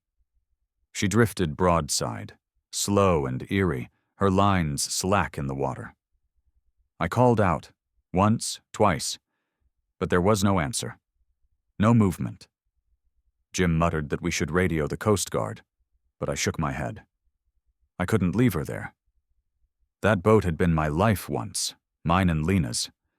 She'd scrubbed that deck every season, even after her hands blistered raw from salt and cold. We'd slept in the tiny berth together on long runs. It was more than a boat. It was the last piece of her I'd ever owned. I tied us alongside and climbed over the rail. The deck was slick, the wood swollen with salt, and it smelled wrong.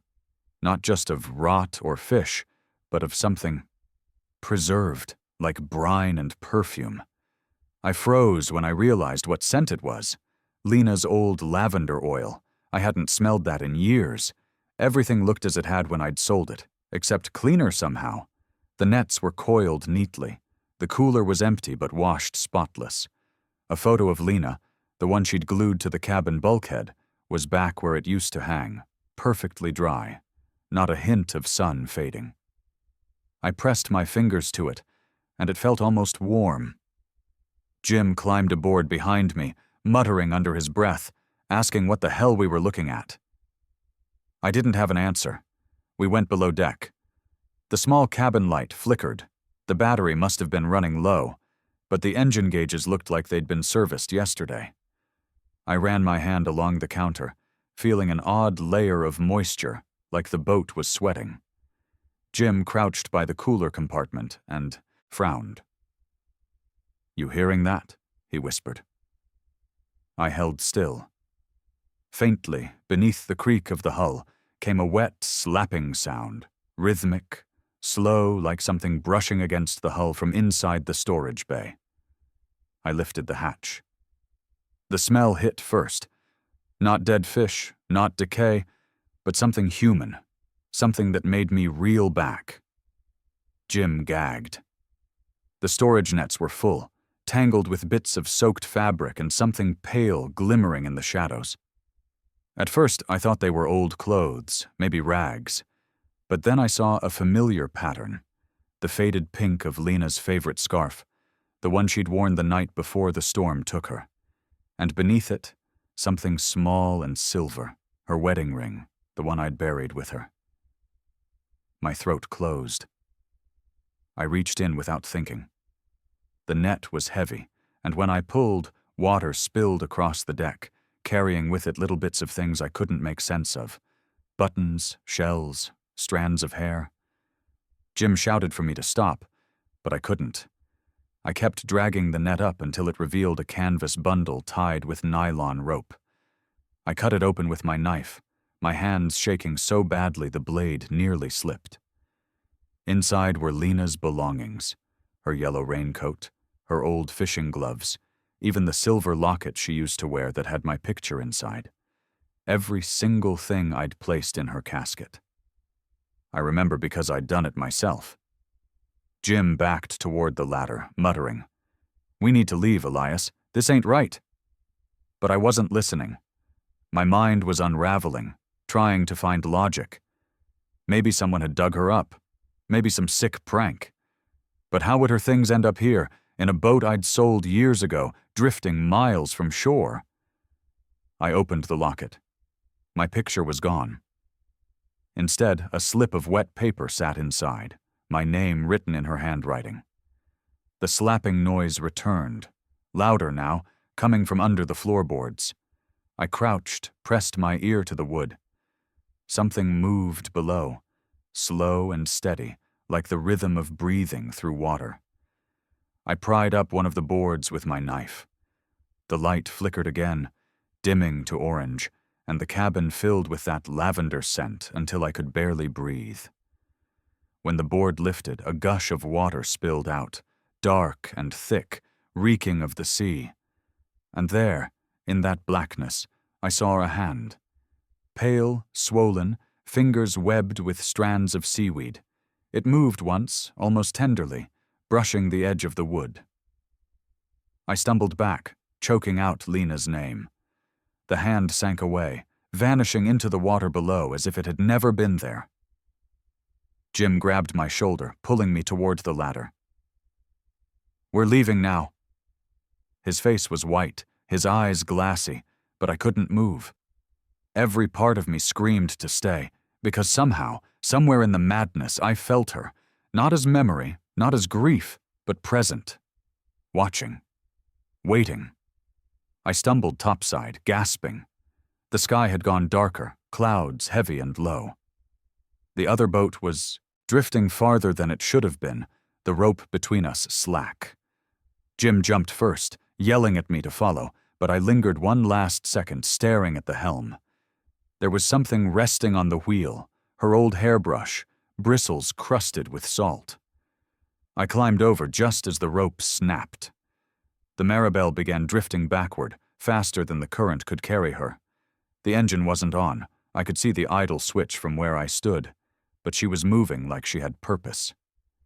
Jim gunned our motor, trying to close the gap, but she kept sliding into the fog, that fresh white name, Elias Morgan, fading into gray. I should have gone home, called someone, done anything except what I did next. That night, I went back alone. I told Jim I needed to see for myself, maybe tow her in before the Coast Guard did. He tried to stop me, said I was losing it, but I didn't listen. I couldn't. That boat had been my whole life, and she'd just come back from the dead carrying my wife's ghost. By the time I found her again, the sea was calm. She was anchored near the jetty, light flickering from her cabin window. I climbed aboard quietly, my flashlight cutting through the mist. Everything was still, no sound, no smell, no movement. Only one thing had changed. The photo of Lena was gone from the wall. In its place was another, a new one. Me standing at her grave, dated 2 years ago. I don't remember dropping the flashlight, but I must have, because the next thing I knew, I was kneeling in the dark, hands slick with seawater. A voice whispered my name, low and almost kind. Elias.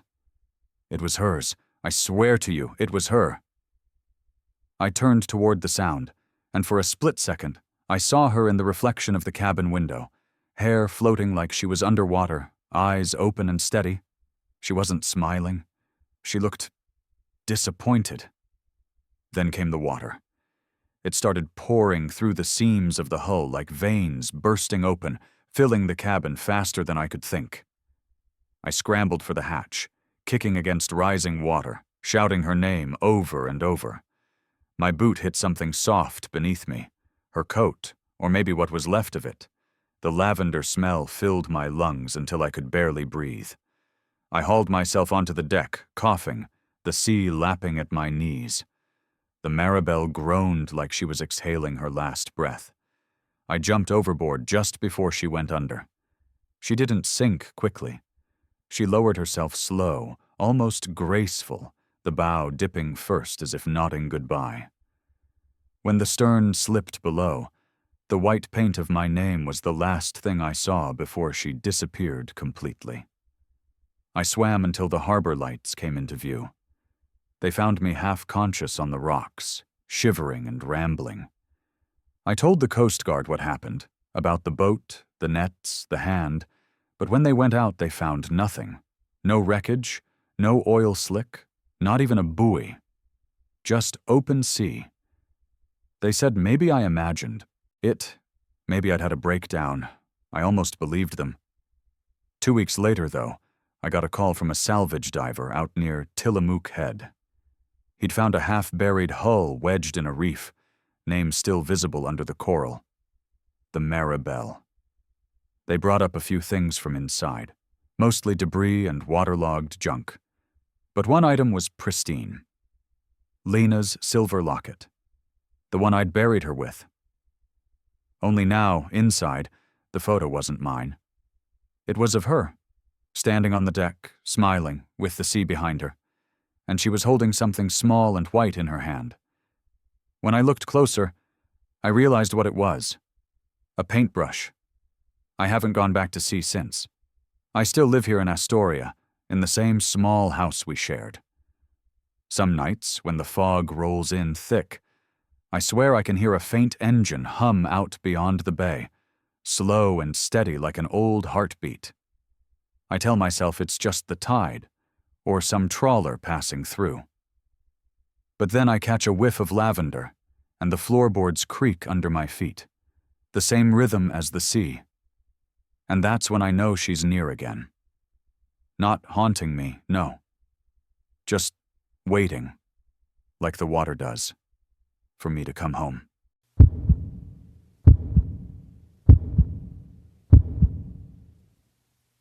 It started when I realized no one had come back out. I'd been volunteering at the Nelson Eco Loop Trail for about 3 weeks, a new conservation path meant to showcase the old-growth cedars and the rewilded section along the ridge. Every morning I checked hikers in at the trailhead kiosk and logged their names, times, and expected return windows. It was routine, safe, predictable. Until one Thursday, I noticed something strange. 3 people signed in, a couple from Vancouver and a solo hiker from Kamloops. By sunset, no one had signed out. At first, I assumed they forgot. It happens all the time, especially with locals. But the next morning, their cars were still in the gravel lot, mud-streaked, unmoved. That's when I felt the first chill, not fear exactly, just the awareness that something wasn't following the pattern. I hiked a short distance in myself that morning, calling out, "Hello, trail crew!" My voice echoed and died in the trees. The path was pristine, no sign of a struggle, no abandoned gear. Still, the logbook didn't lie. 3 people in, none out. I radioed Ranger Dyer, my supervisor, around noon. He brushed it off with his usual clipped calm. "Probably took the long route to the ridge. People underestimate that loop all the time." I told him they'd been gone nearly 24 hours. He told me to keep an eye. That phrase stuck with me. Keep an eye. On what? The empty trail? The silent woods? By Friday evening, I stopped trusting the comfort of routine. Another hiker signed in, a woman in her 50s with a bright red jacket. I remember her vividly because she joked about how eco-loops always sounded like recycling centers. I smiled, told her to stick to the main path since parts of the east section were still soft from rain. 2 hours later, the light started fading. I waited at the kiosk, pretending to check my clipboard, but I was really just listening, hoping to hear footsteps, a voice, even distant laughter. Nothing came. When the floodlights kicked on automatically at 7, I scanned the parking lot. Her car was still there. My stomach turned heavy. I didn't want to call Dyer again. I didn't want to sound paranoid, but I couldn't shake it. I flipped open the logbook. 4 days, 7 hikers unaccounted for. I wrote a note beside each name, small and desperate. Did not return. I told myself I'd drive to the ranger station in the morning, but I didn't sleep that night. I sat in my car, headlights off, eyes fixed on the mouth of that trail like it might blink. The next morning, I decided to walk the entire loop myself. I told no one. I packed a thermos, some protein bars, and an extra flashlight. Before stepping onto the trail, I wrote my own name in the logbook, Jade, 8:12 a.m. I remember pausing with the pen still in my hand, wondering if I should write, expected back by noon, but that felt too optimistic. I crossed it out and wrote TBD. The path began easy, the air quiet in that heavy way that makes you aware of every sound you make. My boots pressed wet leaves, and birds trilled faintly somewhere high above. For the first 20 minutes, it felt like any other walk, familiar, almost calming. Then I started noticing boot prints that weren't mine. A few small, some wide. They trailed ahead, deep in the mud. At first, I thought, finally, proof. I followed them, trying to match each impression. But then I realized something was wrong. They weren't leading deeper in, they were circling. I stopped walking. The prints overlapped, twisted, looped back on themselves, like someone, or several people, had walked the same stretch over and over. I crouched, ran my hand across one of the deeper impressions. Fresh. Too fresh. The edges were still holding moisture. I looked around. No one. Just the whisper of wind. I felt a sudden urge to call out, but the air in my throat locked. It was the first time I felt truly watched. At the halfway mark, there's supposed to be a wooden bridge over a narrow ravine, newly built, barely 2 months old. When I reached it, the boards were damp and dark, but the strangest part was what lay beneath. Hundreds of footprints, pressed deep into the mud by the bank, all leading down and none back up. I stared, frozen, counting shapes, sizes, even bare feet. My hands trembled so badly I almost dropped the flashlight. I shone it downward, but the mud was thick and uneven, the impressions merging into one another like melted wax. I don't remember deciding to keep going. I just did. It felt wrong to turn back, like something was waiting to see if I would. So I crossed the bridge, my breath shallow, my heart sinking with each creak of wood. On the other side, the forest seemed quieter. Not peaceful quiet, but removed, as if the usual forest noise had been turned off. My radio crackled once, faint static, then silence. I called out, "Base, this is Jade, you copy?" Nothing. I must have walked another 20 minutes before I saw it. The trail marker sign with the same carving as the one near the entrance. Eco Loop, Maine. I blinked, confused. I had walked miles. There shouldn't be a duplicate sign. Then I saw my own boot prints, perfectly aligned, heading toward me. For a second, my brain refused to process it. I stepped closer. The treads matched. The worn left heel, the small cut near the toe from when I nicked it on a rock 2 days ago. I followed them backward in disbelief until I realized they led straight to where I was standing.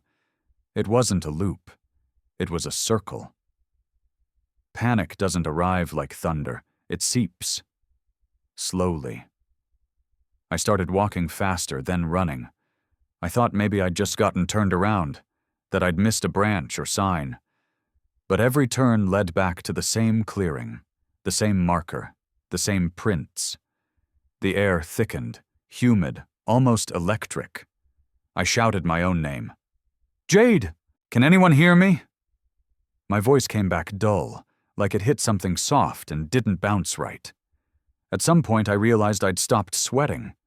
My body felt cold, like my temperature had dropped suddenly. I fumbled for my thermos. Gone. My backpack strap was torn. I didn't remember it tearing. When I checked my watch, the screen had fogged over from the inside. I don't know why that detail still haunts me, but it does. I started marking trees with my pocket knife, small slashes at eye level. When I came back around, the slashes were there, but some were lower, as if I'd been shorter when I made them. I don't know how long I wandered like that. My mind broke into loops just like the trail.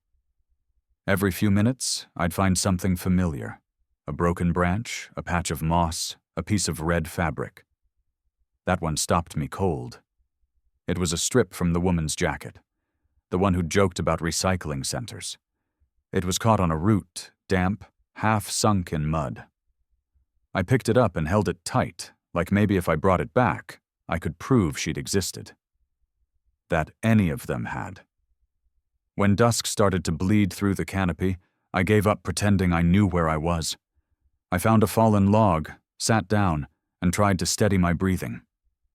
That's when I saw movement, not in front of me but to my right, between the trunks. Just a shift, like something moving deeper in. I called out, "Hello?" No answer.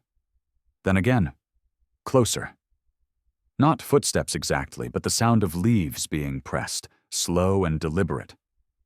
My hands shook around the flashlight. The beam flickered across the trunks until it landed on something pale. A face. It was me. Standing about 10 meters away, half in shadow, wearing my vest, my boots, my damn name tag. I couldn't move.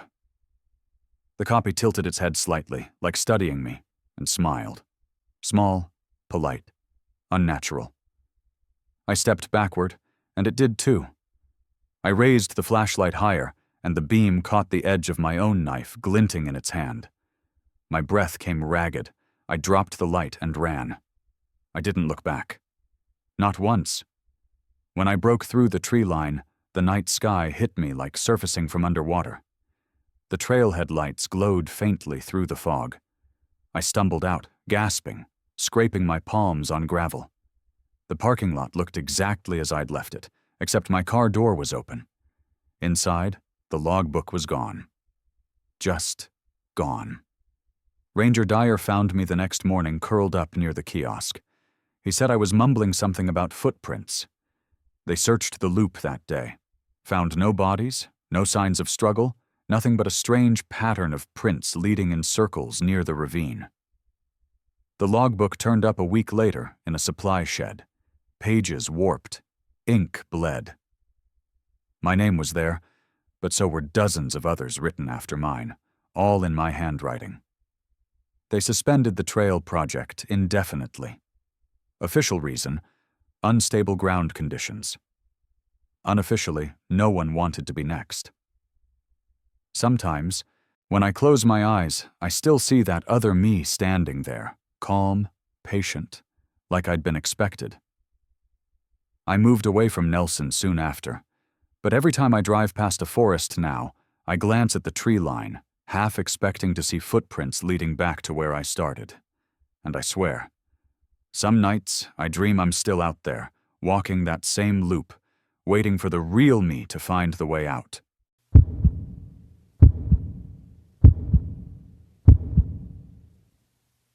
I was halfway through my homework when the storm started pounding on the windows like it wanted in. The house creaked with every gust, and the lights flickered so often I started counting seconds between them. It was just me and 6-year-old Jamie. He was asleep upstairs, tucked in with that ridiculous dinosaur blanket his mom said he couldn't sleep without. I was 17, trying to save money for college by babysitting for the Harrisons every other Friday. They were good people, quiet, polite, but their house always felt like it was waiting for something to happen. That night, it got its wish. After cleaning up the dinner mess, I decided to check the living room for something to watch. Their old wooden cabinet was stacked with VHS tapes, cartoons, comedies, a few homemade ones labeled with years and names. But one tape sat on top, crooked, dusty, and written in big red marker. "Don't watch when it rains." The label was thick and pressed hard, like someone had written it in anger. I remember actually laughing at it. I thought it was some weird home joke, maybe an inside prank. The thunder rolled just then, and I said out loud, "Well, it's raining, so let's see what the big deal is." I slid it into the VCR, and the old box hummed to life. Static filled the screen for a few seconds, and then, me. I froze. The camera was showing the exact living room I was standing in. Same couch, same TV, same storm outside the windows. I was sitting on the couch, wearing the same blue sweatshirt I had on. My hair was even tied up the same way. I thought maybe it was an old tape, maybe from another night. But when I raised my hand, the girl on the screen raised hers too. It wasn't recorded. It was live. My heart dropped so fast I actually felt dizzy. I looked around for a hidden camera, some prank setup, something to make sense of it. But there was nothing. The air felt thicker, heavier. I stepped closer to the TV, trying to convince myself it was some weird reflection, even though I knew it wasn't. The girl, me, sat completely still. Behind her, in the reflection on the screen, something shifted in the hallway. A shape. I turned instantly, eyes darting toward the same hallway, but it was empty, just shadows and rain light from the window. When I looked back at the screen, the thing was closer. A person. They were standing right behind the girl, me, with their head tilted slightly to the side, like they were studying her. The outline looked wrong. Long arms, stooped posture, face hidden behind shoulder-length hair or shadow, I couldn't tell. I tore the tape out of the player. The screen went black. The room went silent except for the storm outside. My pulse hammered so hard my ears rang. I told myself I was just tired, that maybe it was some weird tape trick, maybe even something the Harrisons recorded for fun. I didn't want to seem crazy, so I put the tape back on the shelf and sat back down, forcing myself to breathe. I even laughed out loud again, but it sounded fake and hollow in that empty house. Then the phone rang. The landline. I nearly jumped out of my skin. It was Mrs. Harrison checking in from dinner. "Everything okay, sweetie?" she asked. Her voice was calm, normal. I said, "Yeah, all fine. Jamie's asleep, just watching some TV." I almost told her about the tape, but she started apologizing for the bad weather, saying they might be late. I said it was no problem. She told me to lock up and make sure the back door latch was secure. It sometimes blew open in storms. After I hung up, I went straight to check it. The back door latch was fine, but something caught my eye through the glass. Wet footprints leading across the deck. Bare feet. They came from the yard, stopped at the door, and turned back towards the trees. I stepped closer, my breath fogging the glass. The rain was coming down in sheets, but I could still make out the outline of the yard lights flickering through the storm. Nothing moved out there. No sound except the rain hammering wood. I tried calling Mr. Harrison's number, but the line just clicked and went dead. I remember holding the phone against my ear and hearing faint static, like someone breathing too close to the receiver. I slammed it down and turned off every light except the one in the hallway. Somehow that felt safer, like I could see both directions at once. Then Jamie screamed upstairs. I ran up so fast I nearly slipped on the stairs. His room was cold when I opened the door. Too cold. He was sitting up in bed, crying. I wrapped my arms around him and asked what happened. He kept pointing toward the window. "The man," he said. His voice was trembling so hard the words broke. "He was in the glass." I turned to look, but there was nothing there. Just rain racing down the panes. "It's just thunder, baby," I said, trying to sound calm. But I wasn't, not even close. When I tucked him back in, he grabbed my sleeve. "Don't go downstairs," he whispered. "He's there." I told him it was fine, that I'd check everything and stay close. He didn't let go until I promised. I left the door slightly open and went back down, heart pounding so loud it felt like footsteps inside my chest. When I reached the living room again, the TV was on. I hadn't touched it. The tape was back in the player, spinning slowly. The image on screen showed me standing right where I was, same angle, same lighting. And this time, the figure was closer. I could see its head leaning over my shoulder. I didn't turn around. I couldn't. My entire body locked up. The me on the screen slowly lifted a hand and pointed forward, toward the TV, toward me. Then she mouthed something. I leaned closer, trembling, trying to read her lips. It looked like one word. Run! That broke me. I yanked the power cord out of the wall and stumbled backward. The room went black except for the lightning flashes through the windows. I grabbed my bag, my keys, ready to get Jamie and get out. But as I turned toward the stairs, I heard it. A wet, dragging sound coming from the hallway. Not fast, not aggressive, just slow, deliberate, like something pulling itself across the floor. I whispered, "Jamie?" But there was no answer. The sound grew louder, closer, and then stopped right around the corner. I could see a sliver of darkness between the wall and the entryway. Then something pressed into view. A hand. Pale, with skin that looked waterlogged, fingertips shriveled like someone who'd been submerged for hours. The hand braced against the floor, and a face followed. It wasn't rotting or monstrous. It was mine. I froze so completely I forgot to breathe. My own soaked face stared back at me from around the corner, hair plastered to my cheeks, eyes wide open but lifeless. It crawled forward slowly, leaving wet streaks behind it. My throat finally unlocked, and I screamed. I bolted up the stairs, grabbed Jamie from bed, and ran straight to the bathroom. We locked the door, both shaking. He was crying, asking what was happening, and I couldn't answer. The lights flickered again. From under the door came a soft, dripping sound. I pulled Jamie into the bathtub and whispered, "Stay quiet." I could hear movement downstairs, slow, measured steps, water sloshing with every one. It climbed the stairs, pausing every few seconds, as if listening. Then the doorknob turned once, twice. I held Jamie so tightly he whimpered against my shoulder. The knob stopped turning. Silence. After a minute, I heard the sound of the front door slamming open, then nothing. Just the rain. I waited longer than I thought humanly possible before unlocking the door. The hallway was empty. The floor was soaked, but the wet footprints didn't lead away. They led toward the living room. I followed them slowly, holding Jamie's hand. The TV was off. The tape lay on the floor beside it, warped from heat or water. I couldn't tell.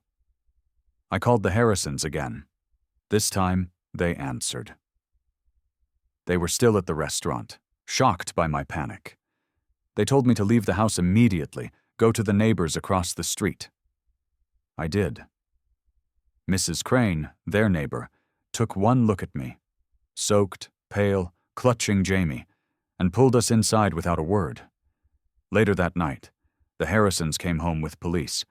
They searched the house. No signs of forced entry, nothing missing, nothing broken.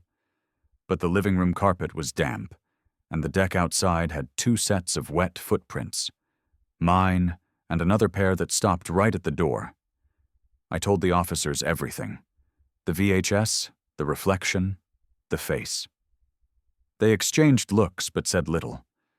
One of them mentioned that the previous owners had a teenage daughter who drowned in a flood years ago. She'd been babysitting that night too. I didn't want to hear more. I couldn't. I never went back there. I quit babysitting altogether. But a few months later, the Harrisons moved away. Mrs. Crane told me the new family found a box in the crawl space when they were cleaning. Inside were several tapes, home videos mostly, except one, unmarked, blank. When they played it, it showed the living room again. Only this time, it was empty. No people, no movement, just rain hammering the windows, and a faint reflection of someone holding the camera. They said she looked a lot like me. And sometimes, when it rains hard enough and the lights flicker, I swear I can hear that old VCR hum again, like it's still waiting for someone to press play. And that concludes our journey through 11 disturbing true Pacific Northwest horror stories. Which one will you be thinking about next time you walk through the woods? If you made it all the way, type "The forest is watching" in the comments, so I know you're one of the brave ones who didn't look away. Until next time, stay safe, stay out of the fog, and remember, the woods have eyes.